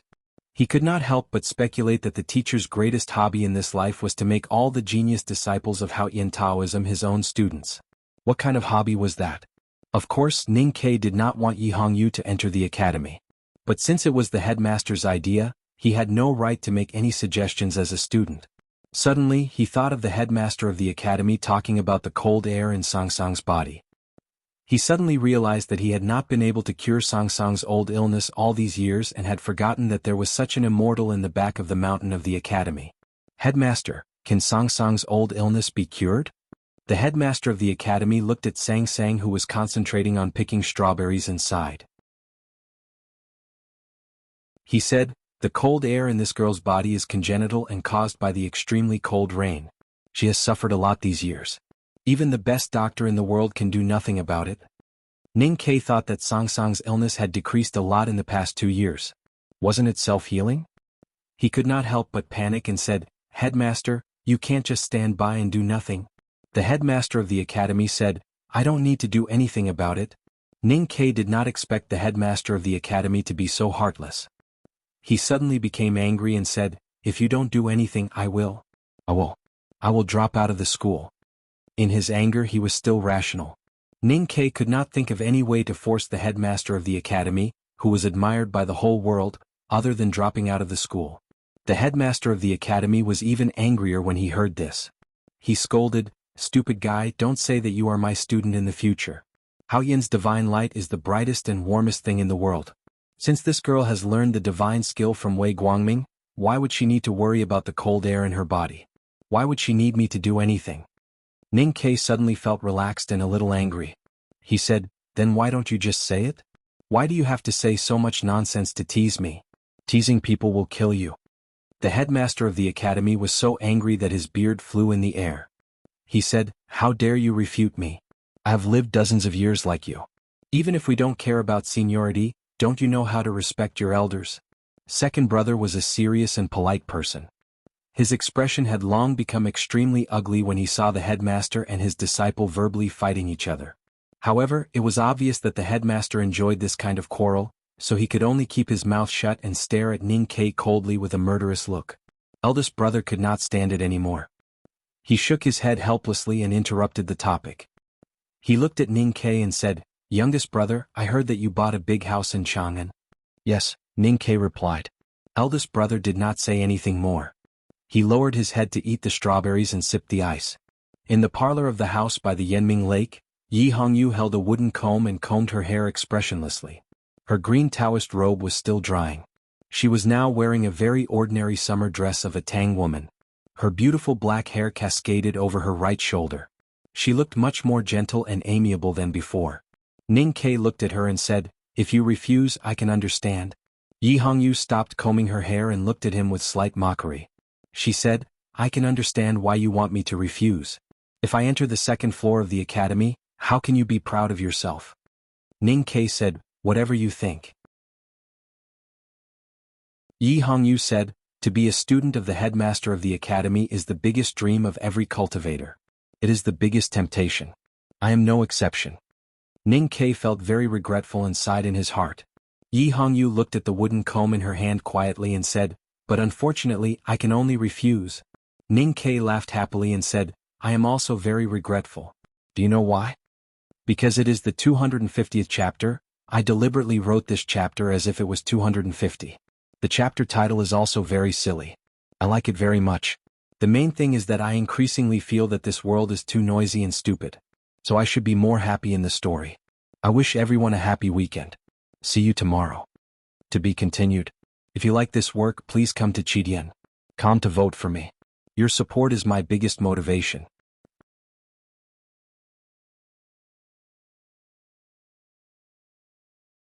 Chapter 446. Ning Ke smiled very happily. However, Yi Hongyu felt that his smile was disgusting. She asked coldly, "Can you smile any happier?" Ning Ke said, "If you are willing to watch." Yi Hongyu ignored him and said, "I have said before that it is something to be proud of to be a student of the headmaster of the academy. However, there will be a war between the West Hill Divine Kingdom and the Tang Empire in the next few decades. As a member of the Divine Hall, if I become a student of the headmaster of the academy, what will I do when the war starts?" Ning Ke did not expect her to give such a reason. He frowned and said, "Long Qing once tried to enter the academy to study. I'm not a good-for-nothing like Long Qing.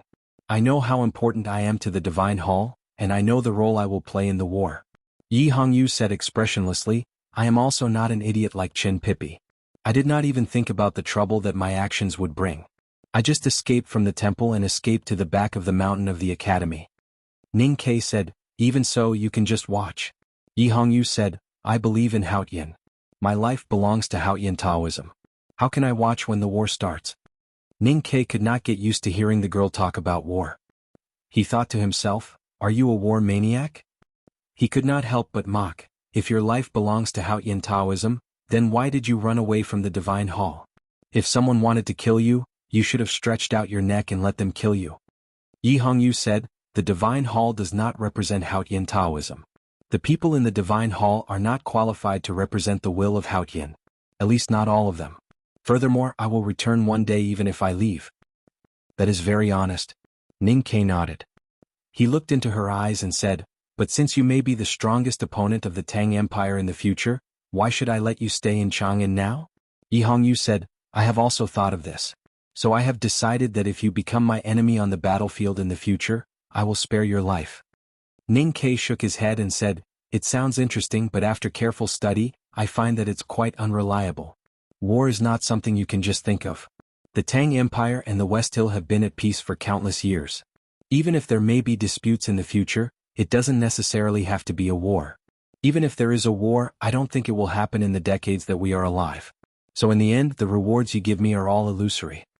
Yi Hongyu frowned slightly and looked at him as if she was looking at an idiot. She said, "Haven't you noticed the changes in the cultivation world in recent decades?" Ning Ke completely ignored her gaze and answered honestly, "I've only been in the cultivation circle for less than 2 years. How could I care about any changes?" If you have read the teachings of the West Hill or some historical classics, and have some understanding of the history of the cultivation world, you should know that cultivation is a very difficult thing. In the past 1,000 years, the number of grand cultivators who could enter the knowing destiny state was extremely few. Ning Ke said, "Not many now. But compared to the past there are a lot more." Yi Hongyu said expressionlessly, "Starting from Mr. Ku of the Academy, the cultivators in the world have continued to climb toward the knowing destiny state and even beyond.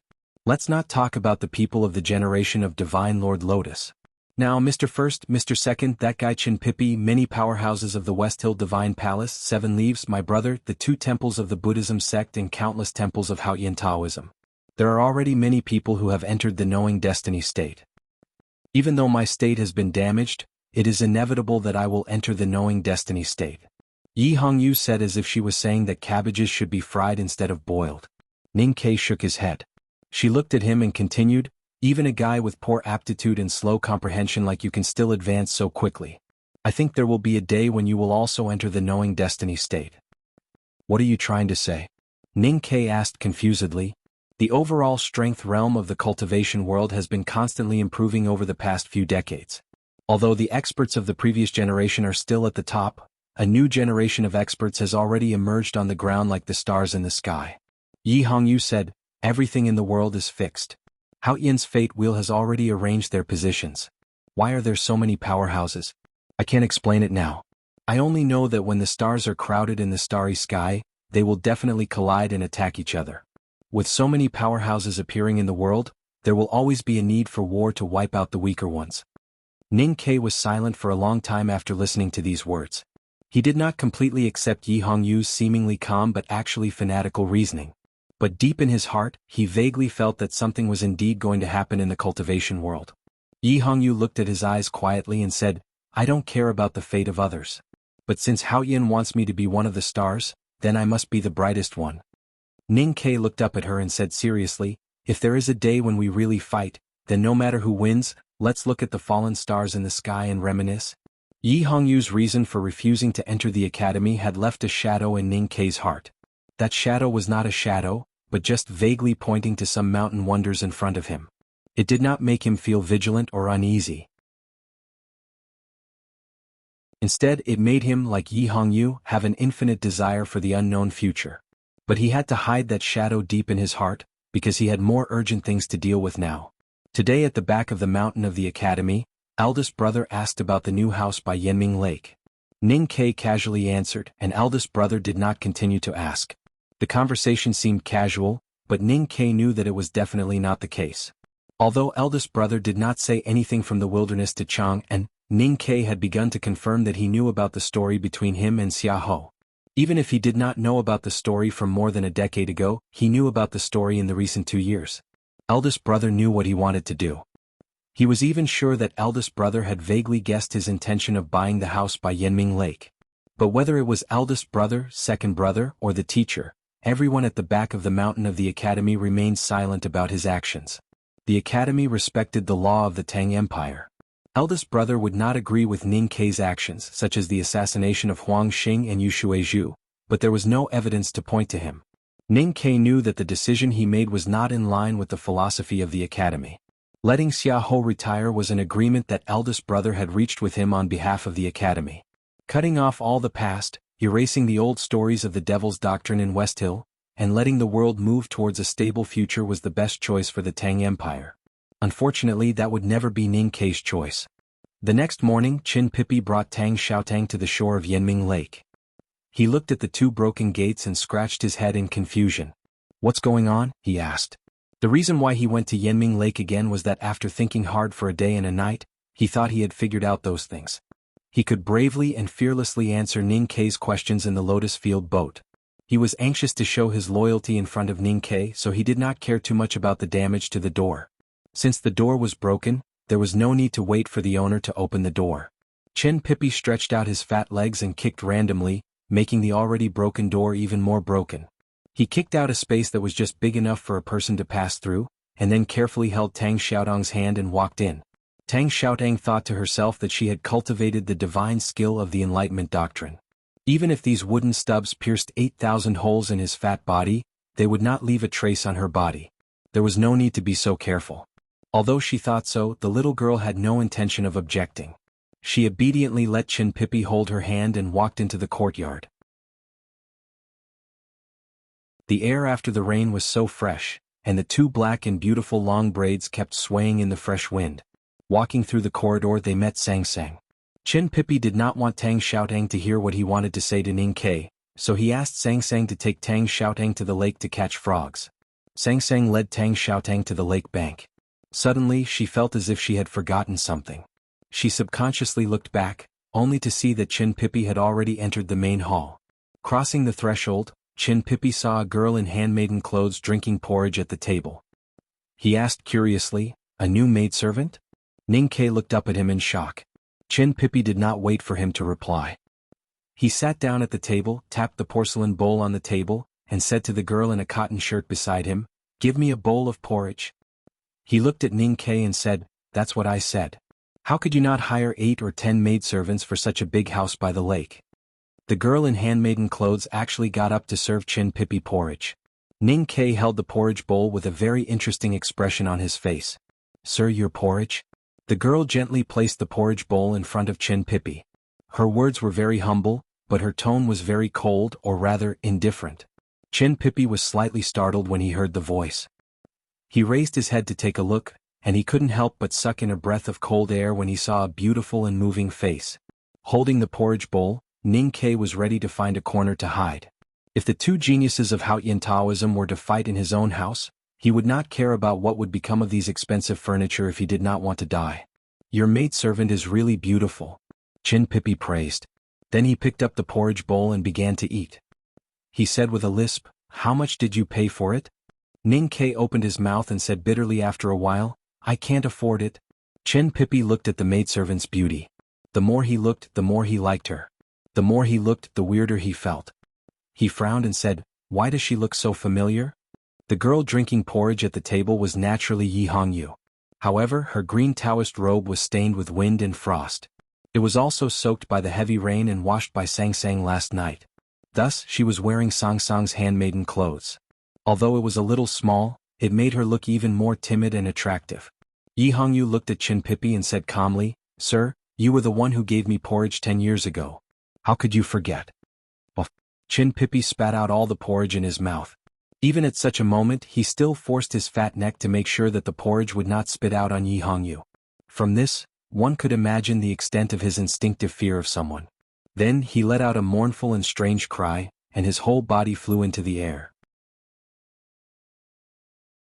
He hit the thick and heavy beam and like a rubber ball he fell back to the ground. Without the slightest pause, he rushed out of the main hall with a whistling sound. The water and electricity were cut off for a day and a night. All the phones in the house were out of battery. I can't even wash my face or brush my teeth. I can't even flush the toilet. What a miserable world. I thought that there would be electricity, but there was no electricity. I waited until the flowers were broken and the toilet was full. At dawn, I finally plucked up the courage and climbed down the tall building in the dark. The hotel opposite was full, so I went to another hotel and finally found this room. So I updated. I will buy breakfast for my parents and pick up the leader to come to the hotel. Then I will keep an eye on the electricity. I will be very busy and sad, but I will still write. I just don't know how much I can write. Now I realize that as long as there is electricity, other difficulties are nothing. To be continued.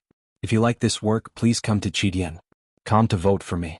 Your support is my greatest motivation.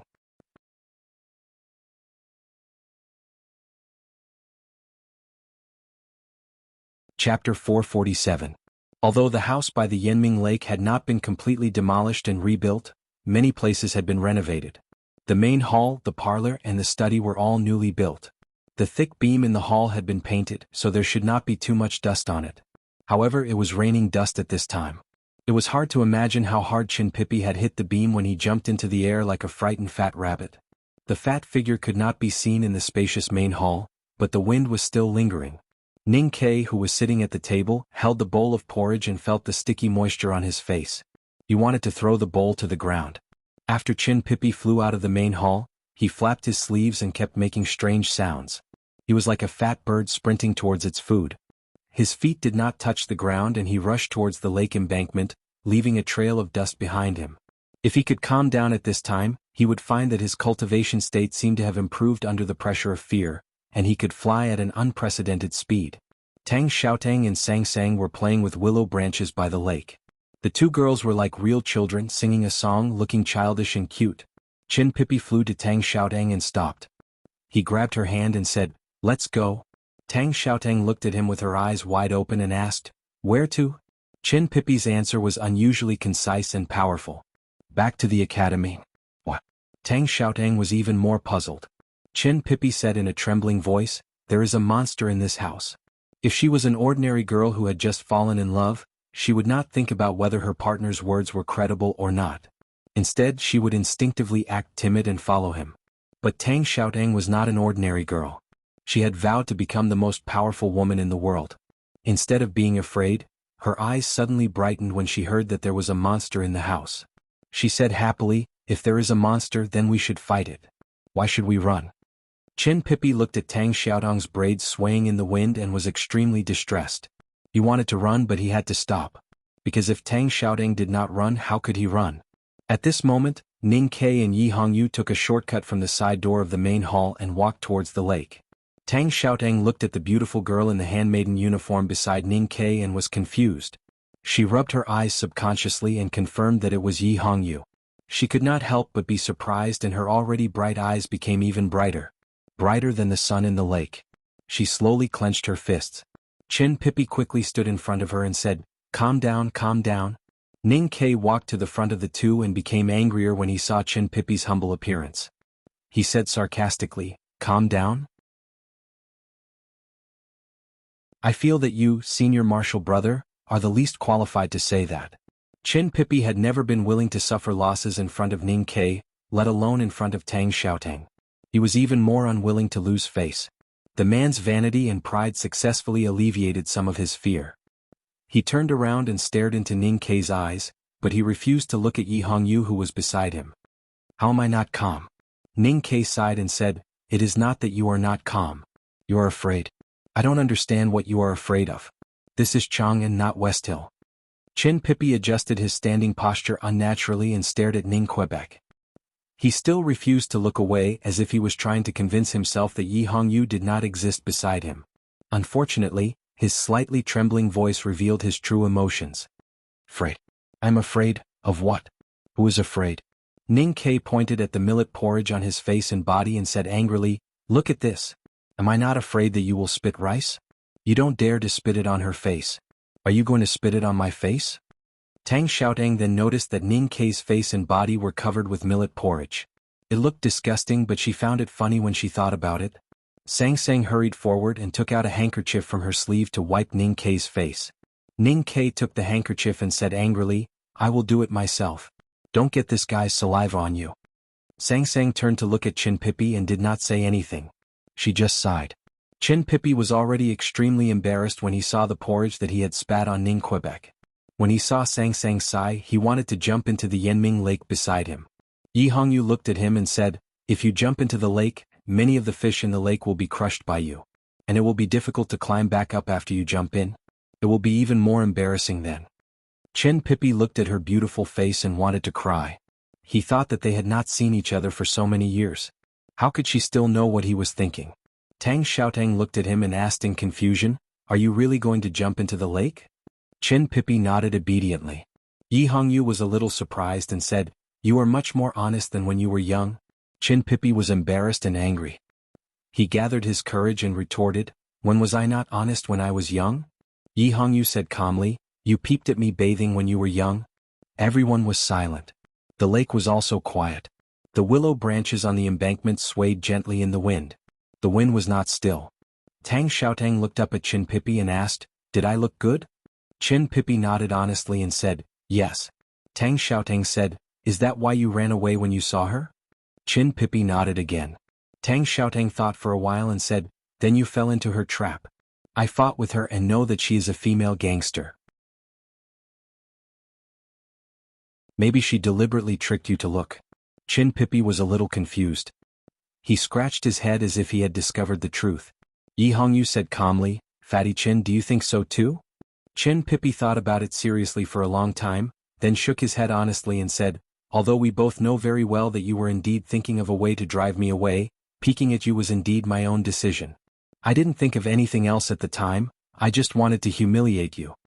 Then he hurriedly added, because you often humiliated me in the monastery. Tang Xiaotang turned and walked to the other side of the embankment. Chin Pippi was anxious and said, I was still a child then. She was not old either. Ning Kai's gaze fell on Yi Hongyu's chest.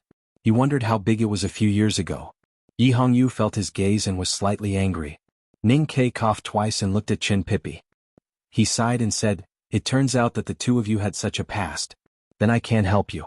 Although you were young at that time, such an ugly behavior is really hard to accept. Sang Sang looked up at him and shook her head. She said, when you were young, you peeped at those sisters bathing. You asked me to keep watch outside the female bathhouse. Ning Kai showed an awkward expression and walked to Chin Pippi's side consciously. The electricity is on. I went home from the hotel. When the elevator stopped, I climbed up to buy food for my parents. My whole body is sore today. I'm really tired. Let me write slowly.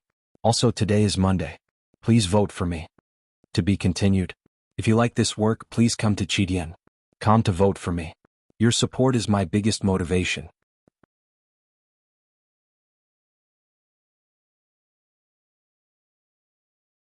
Chapter 448.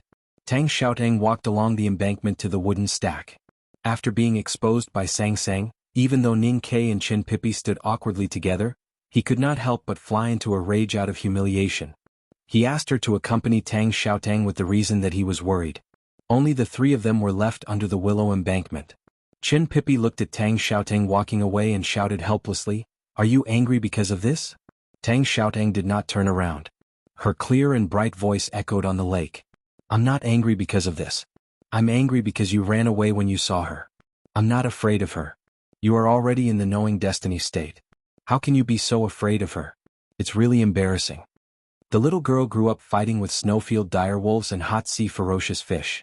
From the shoes on her feet to the black braids behind her, every detail was full of optimistic fighting spirit. It was hard for her to understand where Chin Pippi's fear came from. Chin Pippi lowered his head to look at his toes that were exposed from the front of his robe, but he could only see his round belly. He couldn't help but feel sad. After a long silence, he said in a low voice, "Ever since I was young, my state has always been higher than hers. But when it comes to a real fight, I can never beat her." Ning Kei looked at him sympathetically and asked, "You didn't know she was here?"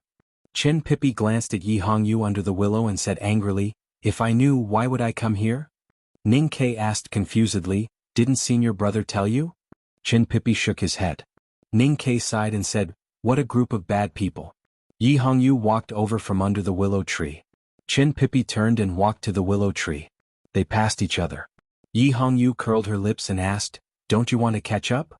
Chin Pippi waved his hand and said without looking back, "Later, later." Ning Kei sighed and said, "It seems that he is really afraid of you. He doesn't even dare to say such shameless words." Yi Hongyu did not want to bother with this shameless guy. What she wanted to say had nothing to do with Chin Pippi. She said with a cold gaze, "The academy actually takes in the remnants of the devil's doctrine." Ning Kei had already thought about how she would react when she saw Tang Xiaotang, a girl from the devil's doctrine. He smiled and asked, "What do you think?" This rhetorical question was a little arrogant. Ning Kei was not qualified to be arrogant in front of the Tao addict. But in the past 6 months, he knew the history of youngest uncle joining the devil and personally experienced the ignorance of his teacher and senior brothers. He roughly understood the attitude of the academy, and the academy definitely had the right to be arrogant. Yi Hongyu said coldly, "Since this matter involves the academy, it doesn't matter whether I have an opinion or not. But have you ever thought about what will happen if this matter gets out?" Ning Kei said, "So what?" Ning Kei said, "So what? Would the West Hill Divine Palace dare to send people into the back of the mountain to search for people? There are countless devout Haotian believers in the world. They don't need evidence. All they need is a word from the temple." Yi Hongyu said, "The headmaster of the academy might not care about the West Hill Divine Palace, but it is hard for him to deal with the discussions and anger of countless devout believers. He can't kill everyone in the world. If the Divine Hall wants the world to believe that the academy takes in the remnants of the devil's doctrine, the war you told me yesterday will come early. That is not what the Divine Hall wants." Ning Kei looked at her beautiful eyes and suddenly understood something. He said, "Since the master and senior brother asked Chin Pippi to bring Tang Xiaotang here, they don't want to hide it from you. They want you to know about it and pretend you don't know anything. Knowing is knowing. It doesn't mean you can pretend you don't know. Since you are loyal to Haotian Taoism, you should know that pretending you don't know is the best choice for both Haotian Taoism and the academy." Yi Hongyu looked down at the bluestone cracks and the green mud in the cracks. She thought for a long time and said, "You are right." Then she raised her head, looked at Ning Kei quietly and said, "Then what about her and Fatty Chin?" Ning Kei looked at the girl from the devil's doctrine in the boat in the middle of the lake and the fatty who was running along the lake, shouting and joking. His heart softened and he said, "Please pretend you don't know about it." Yi Hongyu stood beside him and watched this interesting scene. There was not a trace of a smile in her eyes. Her expression was very serious and seemed to be getting colder and colder. If you know about Fatty Chen's background, you should know that many people will die if Haotian Taoism knows about it. Chin Pippi and Tang Xiaotang returned to the academy in the evening and did not meet Yi Hongyu again. There was no big fight between the new powerhouses by the Yanming Lake. After dinner, Yi Hongyu thanked Sang Sang politely and sincerely expressed her compliments. Then she returned to her room with the dried green Taoist robe. It seems that she didn't have a good time in the West Hill Divine Palace. Ning Kei looked at her back disappearing in the corridor and said. Sang Sang put away the bowls and asked casually, "How did you know?" Ning Kei looked at the messy bowls and plates on the table and said, "I can't believe she ate such disgusting dishes so happily and thanked you repeatedly." Sang Sang said uneasily, "I told her that I should be the one to cook. Now she thinks that I made these dishes. She must think that I am a bad cook."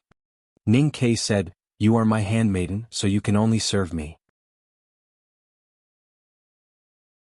Why should you serve those outsiders? Besides, You are the successor of the Divine Priest of Light and have a higher status than her in the West Hill Divine Palace. She should be the one to serve you. Sang Sang did not say anything. She made him a pot of tea and went to wash the dishes. Ning Kai sat beside the flower rack by the window, holding a teapot and looking at the sky where the red clouds were turning black. His brows gradually furrowed. He was thinking about something. Why did the people in the back of the mountain of the academy let Yi Hongyu know about Tang Xiaotang? Could it really be an extremely arrogant declaration? Or did they inform the West Hill in advance to show respect? Ning Kai thought about it and the tea in his hand was getting cold. He still could not figure it out. In the end he suddenly understood one thing. The people in the back of the mountain, whether it was the teacher, eldest brother or second brother, were basically otherworldly people. They did not have the potential to become great conspirators. The reason why Qin Pipi brought Tang Xiaotang to the lake was probably because they wanted to tell Qin Pipi's family through Tang Xiaotang. For the next few days the Yanming Lake was quiet.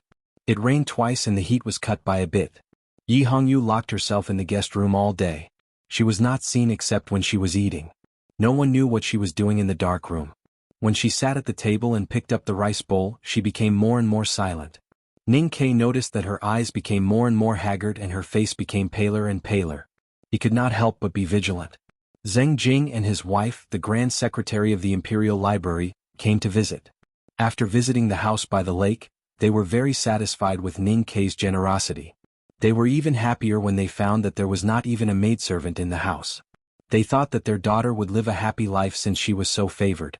Before leaving, Mrs. Zheng hugged Sang Sang and praised Ning Quebec.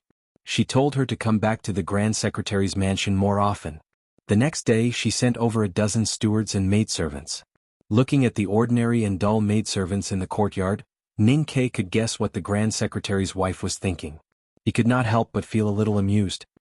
He thought that if Yi Hongyu did not attend the banquet and Mrs. Zheng saw such a beautiful girl living here, the situation would not be like this. The house by the lake was very large. Even if there were more than a dozen stewards and maidservants, it was not crowded at all. It could not even feel that there were so many people. Sang Sang was not used to being served, so most of the stewards and maidservants stayed in the remote areas of the house. The flower hall and the study were still quiet. The days passed slowly. The summer was getting hotter, the lake wind was getting hotter, and the cicadas were getting noisier.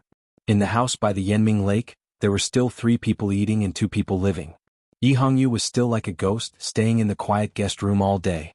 One day when Ning Kai came back from the academy, he took a cold shower and asked Sang Sang, who was wiping his body. He found out that Yi Hongyu did not even have dinner that day, and his expression gradually changed. Ning Kai had always admired and even feared this girl, the Tao addict. In his opinion, when the whole world was destroyed, probably only people like him and the Tao addict could survive. Moreover, he did not think that there was any friendship between him and the Tao addict, so he did not care about her life at all. But he couldn't just watch her shut herself off like this and become an idiot. Because that would be a pity. The cicadas were chirping, one louder than the other. The guest room by the Yanming Lake was next to the pier, and one could faintly hear the sound of the lake water beating on the shore not far away. Ning Kai walked along the stone path into the quiet yard and gently knocked on the door. There were some sounds in the room as if someone was tidying up. When the door opened, he saw a face that was still beautiful but exceptionally pale.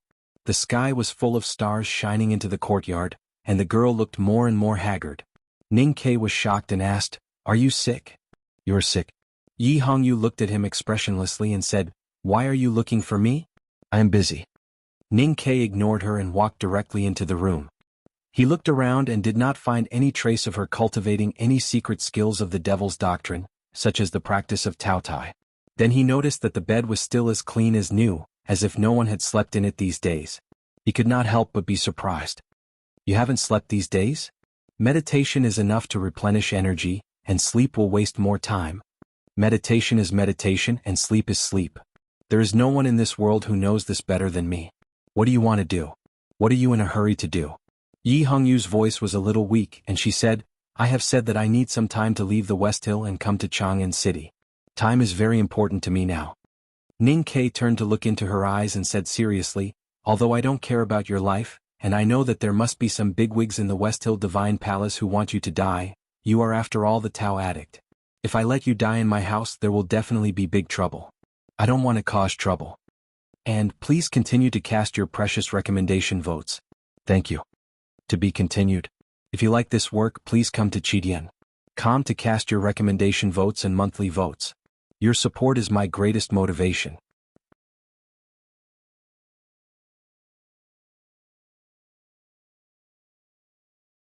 Chapter 449. It was a hot summer night. The starlight was like snow, but it was impossible for it to be cool. Yi Hongyu's face was as pale as snow, and her voice was as cold as ice.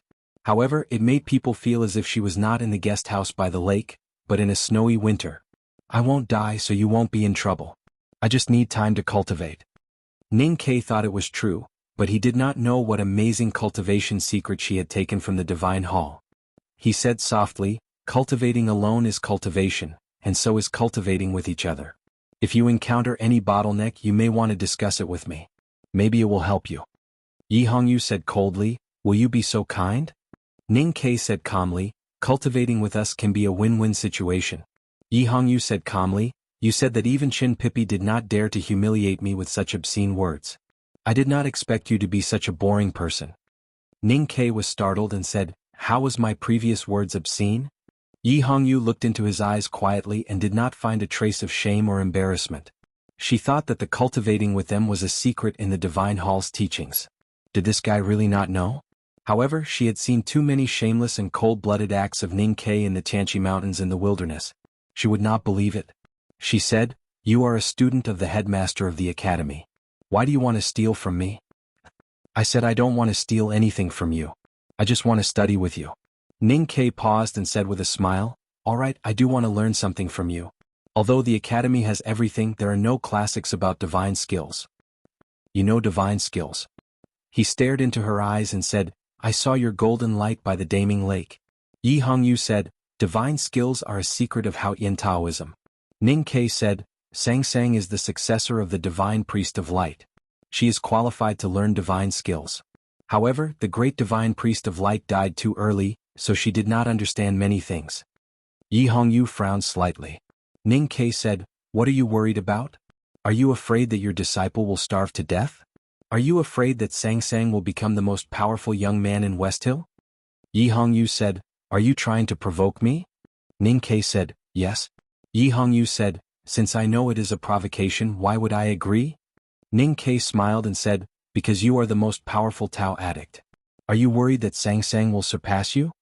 Yi Hongyu said expressionlessly, I never worry about something that will never happen. Ning Ke asked, then why didn't you agree? Yi Hongyu thought for a long time and asked, what will you give me in exchange? Ning Ke answered seriously, rent. Yi Hongyu looked at him quietly and said, I still underestimated you. Ning Ke asked, how shameless. Yi Hongyu nodded. Ning Ke turned around and walked out of the room. Yi Hongyu looked at his back and suddenly said, you can't listen. She can't tell you. Ning Ke stopped, looked back at her and said seriously, I swear by the headmaster's character. Ning Ke felt it was a pity that he could not find out Yi Hongyu's secret and gain some benefits from it. But he believed that as long as the Tao addict continued to live in Chang'an, he would find a chance. Lying on the big bed, he held Sang Sang's snow-white and ice-cold feet just like he had done in the past 10 summers, enjoying the cool summer that only he could enjoy. I don't understand why she agreed, but this is a good opportunity. Among all the people I have met in the West Hill Divine Palace, only this woman can make me admire her. It doesn't matter how much you cultivate the divine skill. I believe that you can get rid of the cold disease in your body faster. Sang Sang felt her feet itch, so she rubbed them and gently hummed. Ning Ke looked at the silver starlight outside the window and listened to the sound of cicadas. He suddenly felt the feet in his arms warm up, but his mind was calm and peaceful. He thought that he had traveled with the calligraphy addict and now lived with the Tao addict. Long Qing might be dead and the flower addict might come for revenge. Maybe he could turn the enemy into a friend, and then he would have a relationship with the 3 addicts in the world. It would be a good story. While he was feeling proud, the silver starlight outside the window suddenly turned into the heavy snow in front of the red wall in Chang'an in winter. He thought of the woman with black hair like a waterfall and picturesque eyes in the snow, and he could not help feeling lost. Sang Sang had always been able to sense his subtle emotions since she was a child. After a moment of silence, she sensed that Ning Ke's mood was a little strange. She asked curiously, what are you thinking about? Ning Ke pinched her little feet and said, nothing. He thought that it was a little helpless for a life that was difficult to even fantasize about. No matter what the reason was, Yi Hongyu agreed to cultivate divine skills with Sang Sang. Although Sang Sang's talent and potential in divine skills had long been recognized by the Great Divine Priest of Light and the Great Divine Priest of Revelation, she had spent the first 15 years of her life cooking, washing vegetables and cleaning tables. Her theoretical understanding of Haotian Taoism's divine skills was very different from that of the Tao addict. Sang Sang nervously walked into the secluded residence. Then the room, which had been quiet for a long time, gradually became bright, and a solemn atmosphere spread with the wind. Fortunately, it was a midsummer day, so it was not too conspicuous. That night, Ning Kei and Sang Sang had a serious discussion in bed for a long time. After confirming that he really did not have the talent to cultivate Haotian Taoism's divine skills, he decided to respect the headmaster's character. From then on, he did not ask Sang Sang or try to peep. When Sang Sang walked into the residence again, he stood in the courtyard where several plum blossoms were planted, waiting quietly. The plum blossoms naturally would not bloom in summer. The old twigs had a special kind of beauty, just like his mood at this time. Although he did not gain anything from this matter, it was also good if Sang Sang could gain something. That night, Yi Hongyu was eating a bowl of white rice. Suddenly, she looked up at Ning Kei and said, "Do you know how talented your little handmaiden is in cultivation?" Ning Kei shook his head and then nodded. He said, "I know it is very talented, but I don't know exactly how talented." Yi Hongyu said calmly, "Very talented. So talented that if I were you, I would be so ashamed that I would hit a pillar when I thought that my handmaiden's cultivation talent was so much higher than mine." Ning Kei laughed happily and said, "When I take a bath, no one sees me naked. I'm still chaste. Why would I play the game of hitting a pillar like those women in the yamen?" Yi Hongyu looked at him and suddenly said, "When this matter is over, I will definitely kill you, even if it causes a war between the West Hill and the Tang Empire." Ning Kei gasped and said with emotion, "So I am so important now?" Studying the divine skill with Sang Sang did not bring much change to Yi Hongyu's life. She still stayed in the guest room for a long time. She was still focused and even a little crazy in her cultivation. Under the sunlight, she stared at the sword torn from the paper in a daze. Occasionally, she would walk out of the guest room and murmur to the sky in the courtyard. She stroked the bent old plum and seemed to be lost in thought. Her face became paler and her eyes became brighter. She looked more haggard, but she was still focused and determined. Ning Kei, who was watching from the side, finally understood why she was called the Tao addict. Only the words, "addicted to cultivation," could describe this young Taoist priest. Naturally, Ning Kei thought of the people in the back of the mountain of the academy and the saying, "Life is like a question." He thought of himself climbing the old library, entering the back of the mountain, understanding talisman Taoism, and even earlier meditating on calligraphy Taoism. He thought that they were all the same and could not help but feel sad. He suddenly walked to Yi Hongyu, who was beside the plum tree. Although cultivation does need to be crazy, it is not right to blindly cultivate. I have some experience. If you relax a little, you can see the sky beyond the pot. Yi Hongyu turned around and looked at him calmly. She said, "Where do you get your pride and confidence to judge that I have not passed the test you mentioned in the past 10 years of cultivation?" Ning Kei said, "But you can at least try again now." Yi Hongyu said sarcastically, "How? Take me to the old Taoist temple to worship? Or take me to enjoy the scenery in Chang and like how you took Mo Shanshan? Or do you want to cultivate together?" Ning Kei was slightly embarrassed.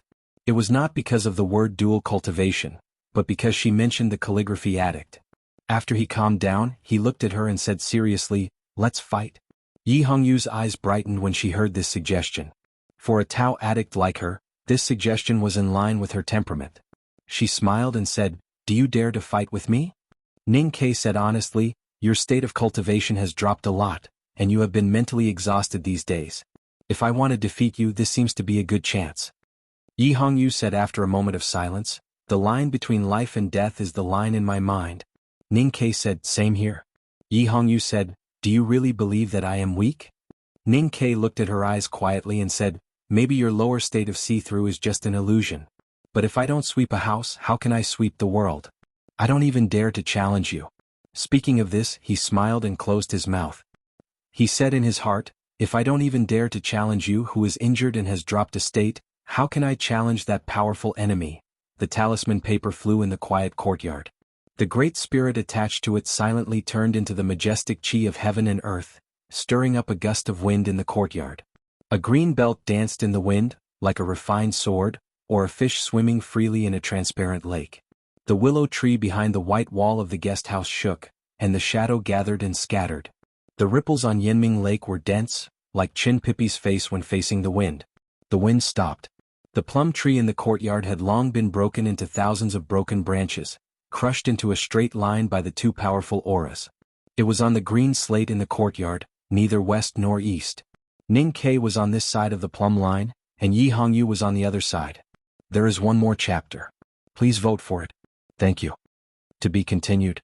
If you like this work, please come to Chidian.com to vote for it. Your support is my greatest motivation.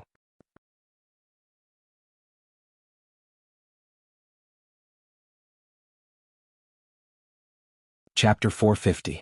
A plum blossom line divided the summer courtyard and the autumn scenery equally. Yi Hongyu stood quietly. Her face grew paler, but her eyes were sparkling. Her black Taoist bun was shaken loose and fell on her shoulders. Ning Ke raised his arm and wiped the blood from the corner of his mouth. The two did not fight to the death or even win. But Ning Ke's face was full of smiles. Even the long blood stain on the corner of his mouth seemed to be laughing, because he was very satisfied with the result of the battle. He did not use the Haotian divine light imitated by the Great Spirit, nor did he draw his knife. He only used the talisman technique to make Yi Hongyu use her natal Taoist fish. This was enough to make him proud. More importantly, from the moment he saw the Tao addict on the snow cliff in the wilderness, this cultivation genius of Haotian Taoism had been the deepest shadow in his heart and the goal he wanted to pursue the most. He had always thought that he was still far away from the Tao addict, but today he was able to tie with her. From the young soldier in the city of Wei who could only meditate and daydream without cultivation to the academy's entry into the human realm who could compete with the legendary Tao addict, Ning Ke's journey seemed to be smooth sailing. But only he knew how much sweat and blood he had to put in to achieve this. At this moment he did not need to think about the fact that the Tao addict was injured and her state dropped. He felt that he should be proud. However, Yi Hongyu did not want him to be proud. She looked at the ground and said expressionlessly, "You have indeed made rapid progress, even faster than the intelligence of the judicial department. It is also beyond my imagination. But this is nothing to be proud of because you can't even force me to use my full strength." Ning Ke was not affected by her words at all. He waved his fists excitedly, completely ignoring the blood and sweetness in his chest. He said in a hoarse voice, "You are not suitable to learn from Chin Pippi. What's the point of bickering?" Yi Hongyu slowly raised her head and looked at him. Her beautiful black hair slid down from her right shoulder and naturally hung in a perfectly straight bun, like a smooth waterfall. It looked soft, but it actually contained a lot of power. Her expression was calm, her eyebrows were straight and firm, and her eyes were piercingly cold. Ning Ke's expression suddenly froze, and he slowly activated his psyche power. The crystal clear dew of the Great Spirit in his body began to rotate, transferring power to every part of his body. Yi Hongyu looked at him quietly and said, "Do you want to take another blow from me?" Ning Ke took a deep breath and said, "Please?" Yi Hongyu untied the collar of her green Taoist robe, revealing her fair skin. Ning Ke was slightly startled. When he first saw Yi Hongyu in the Tianqi Mountains, she was a beautiful and seductive girl in a red skirt. At that time, she had never been stingy with her beauty. However, he believed that she would never use her beauty as a weapon. Then why was she unbuttoning the collar of her Taoist robe? What Yi Hongyu did next shocked Ning Ke and made him speechless. She stretched her hand downwards from the neckline. As her hand entered, the thin green Taoist robe became even tighter, revealing the curves of the young girl's chest. It was so beautiful that it made one's heart beat faster. She took out a small piece of paper from her undergarments. The small piece of paper was very small, about the thickness of 2 fingers. Ink lines could be seen on the edges, but the ink lines were blurred by the rain or the young girl's sweat. Ning Ke looked at the thin piece of paper between her fingers, as if he could smell the slight warmth from it. "This is a sword?" Yi Hongyu said calmly, "This is the strongest sword I have ever cultivated in my life." Ning Ke's expression gradually turned serious and he said, "I want to see." Yi Hongyu held the small piece of paper between her fingers and pushed it forward. She was standing at the other end of the plumb line, several feet away from Ning Quebec. However, it was as if the piece of paper between her fingers was really in front of Ning Ke's eyes when she stretched out her hand. Ning Ke understood that Yi Hongyu's action of pushing the piece of paper forward was an extremely cold action of drawing a sword. Then he clearly saw the ink lines on the edges of the paper. Then he saw an extremely sharp and extremely powerful sword. The sword did not have any real external shape. There was only an endless, terrifying sword style that was like a great river coming from the sky. The sword style proudly laid across the courtyard and stopped on the plumb line, quietly in Yi Hongyu's hand. It spewed towards Ning Kei's eyebrows, using an invisible intent to form a visible wound. Ning Kei felt a great sense of danger, and the great spirit in his body suddenly circulated violently. However, the sword was too fast and the sword style was too sudden. The sword style completely ignored time and enveloped his entire body in an instant. Before he could react, the sword had already struck him. The sword momentum formed by the sword essence of the paper sword did not have any actual sharp blade. Like a turbid wave, it directly smashed over. The enormous power contained in the sword momentum directly knocked him off the ground.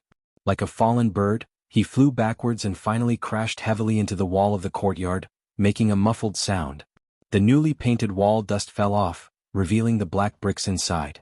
Ning Kei sat under the wall and spat out a mouthful of blood. The dust from the wall was all over his face, and when he was washed by the blood, there were many ravines on his clothes. It was a tragic sight.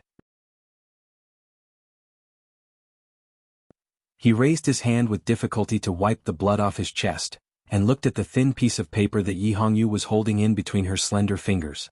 His eyes were filled with horror. What is this sword? Yi Hongyu did not tell him. Ning Kei naturally did not know that the piece of paper between her fingers was the world's strongest powerhouse, the sage of sword Liu Bai. He had condensed half of his life sword Taoism into a clumsy sword style. It was universally acknowledged that the Tao addict's talent in cultivation was peerless. However, she had pondered for so many days and still could not completely understand this thin paper sword. However, even if she could only understand a little of it, she could still blind Shinbachi, who was at the upper state of see-through, with a casual wave of her slender fingers. How could Ning Kei resist it? Yi Hongyu walked past the line formed by the plumb line and nodded slightly to Ning Kei, who was in the corner. She said, "Thank you." After saying this, she turned around and returned to the guest room. Ning Kei supported himself against the wall and stood up with difficulty. He looked at the closed door thoughtfully. At this time he could already confirm that Yi Hongyu's secret was that small paper sword. The reason why she said thank you to him was probably because she had finally made some progress in her cultivation after today's battle. However, he did not understand. Although Yi Hongyu's state had indeed fallen to the lower see-through state, she hid the small paper sword in her undergarments. Her real power was probably at the threshold of the knowing destiny state or even further. If so, why would someone in the West Hill Divine Palace who believed in power want to deal with her? Did she hide her power? Why did she hide her strength and was so anxious to obtain more power? Why was she hiding her strength and so anxious? Who in the Divine Hall was worthy of her spending so much effort to deal with? Thinking of a faint possibility, Ning Kei had long forgotten the pain in his body. Looking at the closed door, he was shocked beyond words. He thought that the Tao addict was indeed the Tao addict.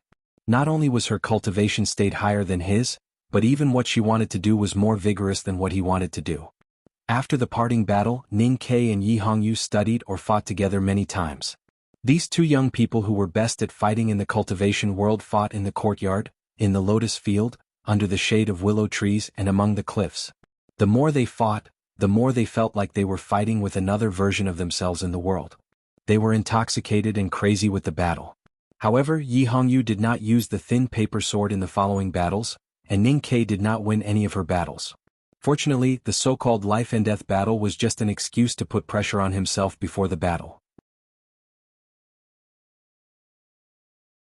Otherwise, he would have died even if he had 9 lives. Without the paper sword, Ning Kei still could not win against the Tao addict. He had lost so many battles. If it were an ordinary person, he would probably be frustrated to the point of numbness and give up. However, he did not feel this way at all. He cherished the opportunity to fight with the Tao addict and kept learning from it. Ning Kei wanted to see the small paper sword again, but he admired Yi Hongyu's changes in Taoism law in the battle. It was a powerful thing to know everything. What was even more powerful was Yi Hongyu's speed and decisiveness in choosing which Taoism law to fight with. It was as if she had already guessed what he was going to do before he attacked. Other than the primordial 13 arrows, Ning Kei had used all his means in the battle these days. He had even used the Haotian divine light that was imitated by the Great Spirit, but he still lost badly. At this moment he recalled the battle by the Daming Lake last year. Yi Hongyu had used the ice fish formed by the lake water to dissolve the primordial 13 arrows. Ning Ke was sure that it had nothing to do with calculation, but her instinctive reaction. He could not help but feel that it was even more terrifying. This kind of instinctive reaction could completely pull apart an enemy of the same state in battle. One morning Ning Ke, who had lost another battle, looked at Yi Hongyu under the shade of willow trees. He finally could not control the confusion in his heart and asked, "How did you do it?" In these days of battle, Yi Hongyu had also learned a lot. Her body had become much healthier, and she had made progress in understanding the paper sword. Moreover, she had once again confirmed the fact that Ning Ke was not the opponent with the highest state she had ever met, but he was the most difficult opponent she had ever met. This man was not like ordinary cultivators who could only use flying swords and talismans to attack foolishly. He could really fight. Because she had confirmed this fact, she also confirmed that among the disciples of the second floor of the academy, Ning Ke should be ranked in the top 3 on the kill list, only after Mr. First and Mr. Second. But that was all in the future. She did not mind Ning Ke becoming stronger now because she had enough confidence. Therefore she decided to teach Ning Ke some things. Do you know what knowing destiny state is? The shade of the willow covered the girl's slightly rosy and beautiful face. It was cool, and even her emotionless question became cool and pleasant. "I'm sleepy. I don't have anything today. I'm thinking if I should open a ticket and ask for votes." To be continued. If you like this work, please come to Chidian.com to vote for me. Your support is my biggest motivation.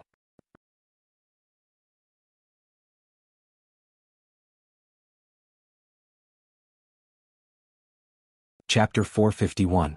2 years ago, on the journey from the city of Wei to Chang'an, Liu Qingchen once told Ning Ke what the knowing destiny state was. Later, when he entered the academy and left the old library at night, he also asked Chen Pippi to show him the knowing destiny state. At that time, the sky was covered with stars, and the fish in the wetland lake were suspended in it, like still objects in amber, or kites in the transparent sky, which was very magical. Unlike the see-through state, where you only understand the rules of the chi of heaven and earth on the surface, you have mastered the rules of the chi of heaven and earth in essence. You can understand the origin of the world and clearly capture the connection between Haotian and all things in nature. Only then can you know the destiny and truly achieve Tao. Yi Hongyu said, "Entering the knowing destiny state means you have entered the ranks of grand cultivators. If you can even know the destiny, you can naturally perceive the slightest changes in the chi of heaven and earth.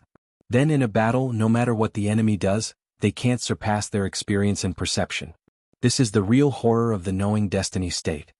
Ning Ke looked at the reflection of the willow branches in the lake and thought for a long time. Then he asked, "But you are now only in the lower see-through state. Why do I still have such a hard time fighting with you?"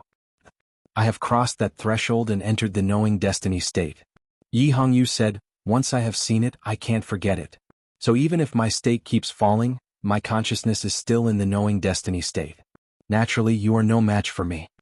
The willow branches on the lake bank swayed with the wind. The drooping branches and leaves touched the surface of the lake from time to time, causing ripples. They were like dragonflies skimming the water, breaking the reflection on the water into pieces.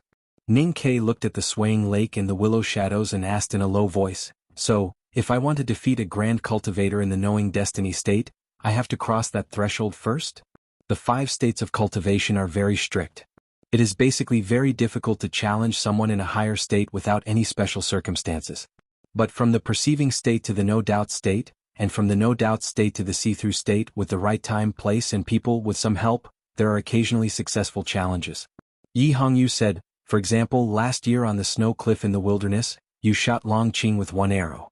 Also, before I entered the see-through state, I defeated an instructor of the Revelation Institute who was in the middle state of the see-through state." But the knowing destiny state is the real peak of cultivation. It is beyond the mortal world, and there is an insurmountable gap between it and the other 4 states. If a cultivator in the see-through state wants to challenge a grand cultivator in the knowing destiny state, it is like a mantis stretching out its forelimbs to stop a carriage on the road. He is destined to be crushed to death. Ning Ke looked at the water reptiles that were chasing Lu Ying on the surface of the lake and asked calmly, "I just want to know if there are any successful cases. Just one is enough. If you want to see the battle between me and Chen Pippi as a real example, then I can tell you that I can defeat him at any time. But you should know that this is a special case. Other than that, in the West Hill Classics, There has never been a case of a see-through state cultivator successfully challenging a knowing destiny state cultivator. Ning Kei's face looked a little disappointed. Yi Hongyu looked at his expression and said hesitantly, "But other than the records in the classics, I heard from the elders in the Divine Hall that Mr. Ku once left the academy halfway before his cultivation was completed. It was on that journey that he defeated a powerhouse in the knowing destiny state when he was still in the see-through state." Ning Kei's eyes suddenly lit up as he listened to this past that had no real evidence. He was very clear that there was an infinite gap between him and youngest uncle, no matter in cultivation talent or any other aspect. But at least this had happened before, so no matter how small the concept of succeeding in a cross-state challenge was, it would not be as cold and despairing as he had thought before. He turned to look at the girl under the shade of the willow and asked, "The powerhouses in the peak state of martial arts and the powerhouses in the Devil's Doctrine? How should their states be calculated?" The concept of the peak state of martial arts originated from the Devil's Doctrine. Yi Hongyu said, "This state is similar to the knowing destiny state, but they take two completely different paths. The knowing destiny state refers to the understanding and mastery of heaven and earth. The powerhouses in the Devil's Doctrine pursue extreme power and create another world within themselves. They do not communicate with the outside world at all and try to replace Haotian. Although this cultivation concept is extremely evil and arrogant, I have to admit that it is extremely powerful." Ning Kei looked at the girl's gradually stern eyes and suddenly asked, "The Taoist sect and the Devil's Doctrine are incompatible.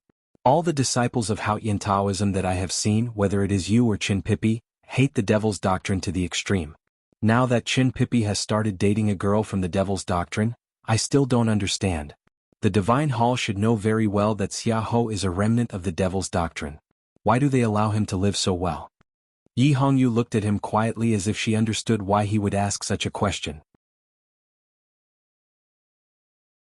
She also understood the undisguised coldness and sarcasm in his tone. The West Hill Divine Palace protects the world on behalf of Haotian. They need power, especially when the Tang Empire still exists. The Divine Hall needs power even more, and Xia Ho is one of the most powerful powers in the world in the past decades. Yi Hongyu said calmly, "Xia Ho is a broadsword that can split mountains and seas. Both the Divine Hall and the Tang Empire want to hold this broadsword in their hands. The two have fought for decades to form this complicated situation. Xia Ho is a very useful broadsword for the Divine Hall. He is a broadsword of the highest level in the Tang Empire and even the military. How could they bear to let him go?" The blazing sun shone on Chang'an City. The wind blew from the Yanming Mountain on the south bank, bringing with it a sense of dryness. Even with the ripples of the lake and the shade of the willow trees cooling down, it still made people feel a little stuffy. It was quiet on the lake bank and willow trees. After an unknown period of time, Ning Kei looked at Yi Hongyu and said seriously, "I need power now." Yi Hongyu was silent. Ning Kei looked into her eyes and continued, "What you need now is time and in fact power." Yi Hongyu said, "I don't deny that." Ning Kei said, "Can you help me?" Yi Hongyu looked at him and said, "What are you going to give me in exchange?" "It can't be rent this time." Ning Kei asked, "What do you want?" Yi Hongyu said, "Haoran's sword." One was the great Tao addict of the West Hill Divine Palace, and the other was the new student of the headmaster of the academy in Chang'an City. Yi Hongyu and Ning Kei were destined to never be true friends, no matter their standpoint or their past. Even if they cultivated together and learned from each other, they would only think about what would happen if they became enemies. Under such circumstances, it was impossible for the two of them to think about what real benefits they could gain from each other. However, when Ning Kei asked, Yi Hongyu's answer was so quick and concise, as if she had been thinking about it for countless days and nights. Interestingly, Ning Kei seemed to have been mentally prepared for this scene for a long time. When he heard Yi Hongyu's request, he was not surprised at all. He asked, "What are you offering?" Yi Hongyu said, "You saw my bargaining chip the other day." Ning Kei frowned and thought for a long time. He said, "Do you have complete autonomy over your bargaining chip?" Yi Hongyu said, "Since he gave it to me, it is mine." Ning Kei looked at her and said, "Unfortunately, my bargaining chip belongs to the academy. I don't have complete autonomy. I need to go back to the academy and ask the headmaster for his opinion." Yi Hongyu said, "Go ahead. I don't think I need to remind you that this matter needs to be kept secret." Ning Kei nodded and left Yanming Lake. The grass hut at the back of the mountain of the academy was facing the wind. Fortunately, the mountain was lush with plants and was covered by the Cloud Gate tactical array. The primordial qi was abundant, and the wind in the hut was not as hot as the wind by Yanming Lake. The headmaster sat on the futon with a book in his left hand and a pen in his right hand. He was copying something. Ning Ke sat cross-legged on the futon by the desk. Ever since he arrived at the back of the mountain of the academy and entered the grass hut, he had been sitting on the futon for a long time under the headmaster's orders. The history book on the desk had been moved forward for 2 years. He had tried to speak during this period, but the headmaster did not respond at all. He was still focused on copying the book, as if his young disciple's words were just the wind blowing in from outside the hut. The headmaster casually threw the yellowish and old book in his left hand onto the desk.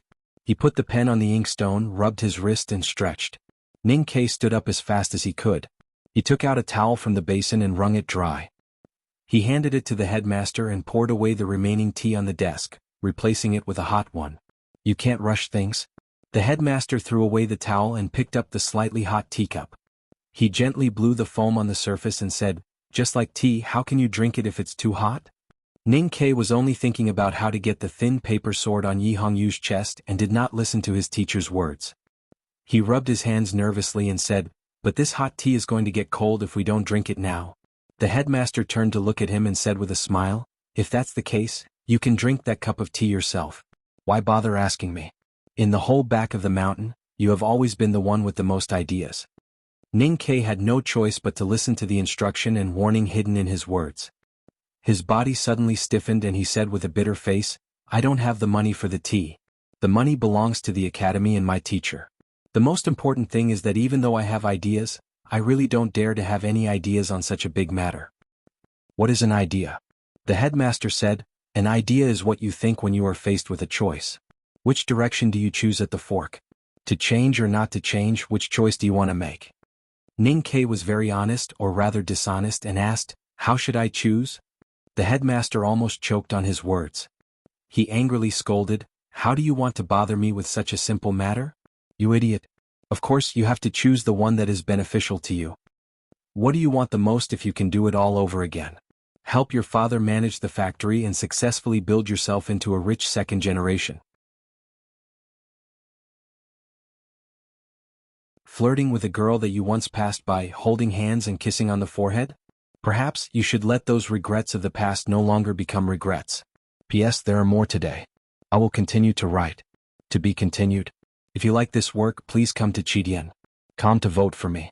Your support is my greatest motivation.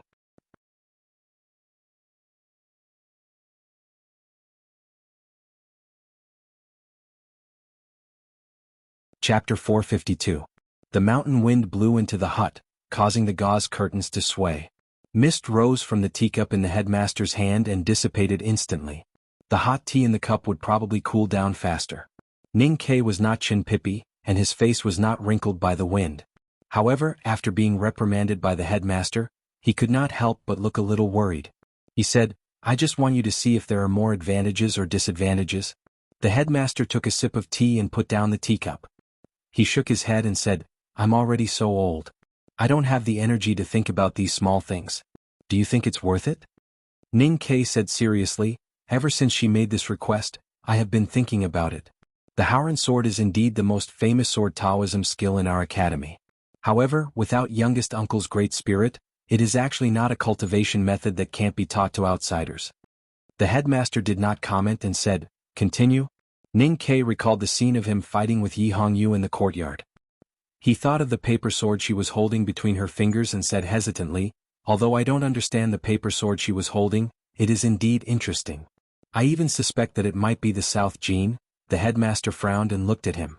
He said unhappily, "Make it simple." Ning Ke said honestly, "I think it's worth it." The headmaster said casually, "In that case, what are you hesitating for? Let's change." The academy's unique skill, the Howren sword, was given away just like that. The headmaster's expression was so indifferent, as if he had given away a withered cabbage. Ning Ke could not adapt to the atmosphere. After a moment of hesitation, he looked at the headmaster and asked, "Teacher, don't you have anything to ask me?" The headmaster took the scroll and was ready to continue what he was doing. He said casually, "What is there to ask?"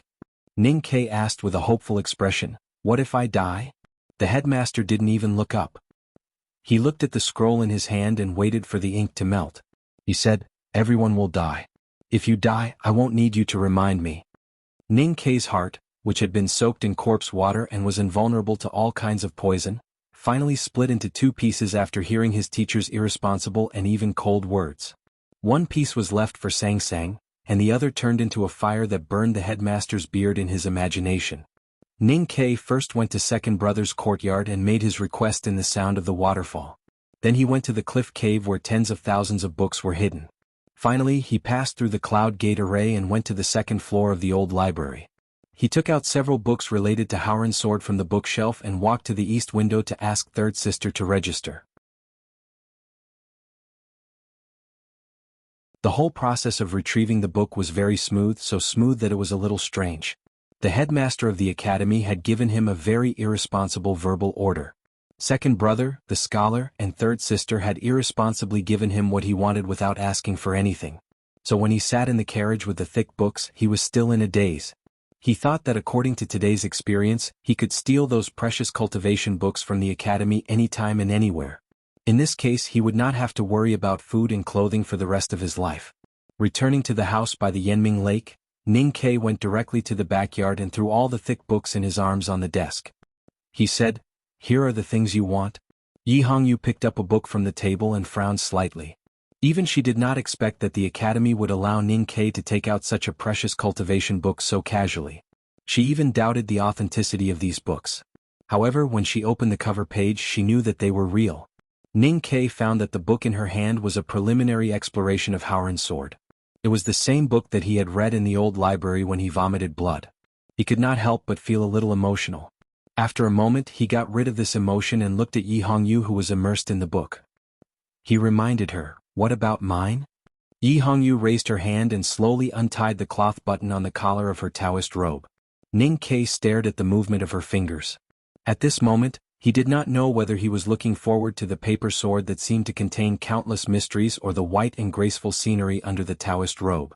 Yi Hongyu took out the thin paper sword that was hidden deep in her undergarments but did not hand it over. Instead, she stared at Ning Kei's eyes and said, "I have two requests." Ning Kei said, "Go ahead." Yi Hongyu said, "You can only read this paper sword for one night." Ning Kei shook his head and said, "Impossible, unless you also only read these books about cultivating Howren's sword for one night." Yi Hongyu smiled slightly and was about to say something. Ning Kei suddenly thought that the young Taoist girl in front of him was a genius in the cultivation world. She might really have a terrifying photographic memory like Sang Sang.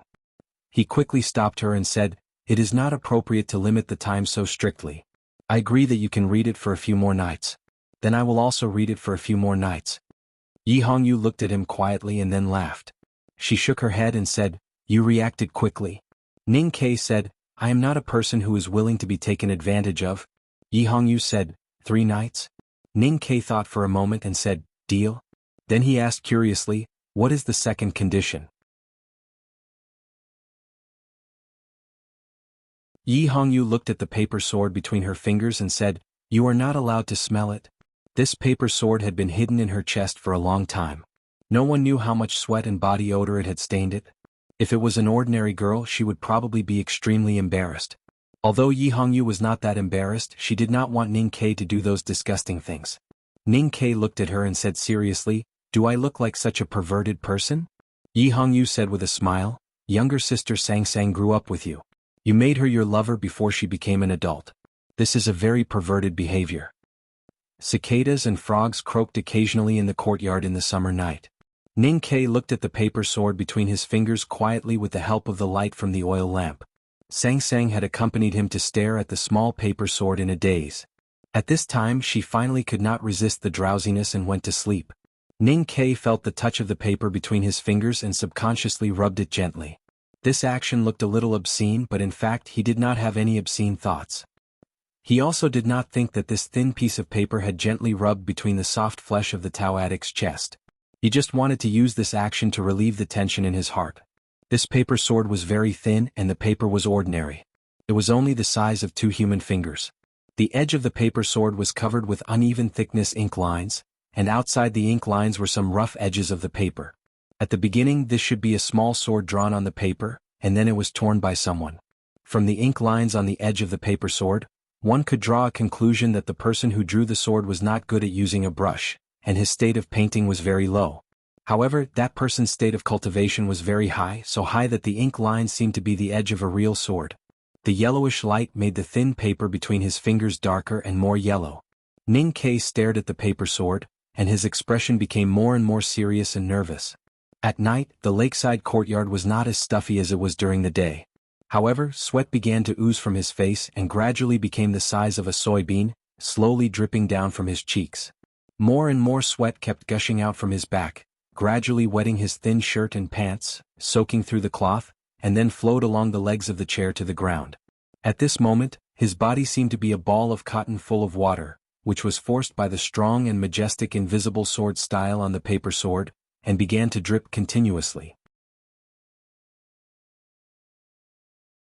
The reason for this was that his psyche power had broken through the sharp and invisible edge of the paper sword, which made the sense of perception extremely painful, and entered the inside of the paper sword so that he could feel the truth of the sword style. In the battle in the villa a few days ago, when Yi Hongyu took out the small paper sword from her arms, he had felt the horrible sword style attached to the paper like a river coming from the sky. At this time, the little paper sword was lying quietly between his fingers, so he could feel this sword intent more delicately and more vividly.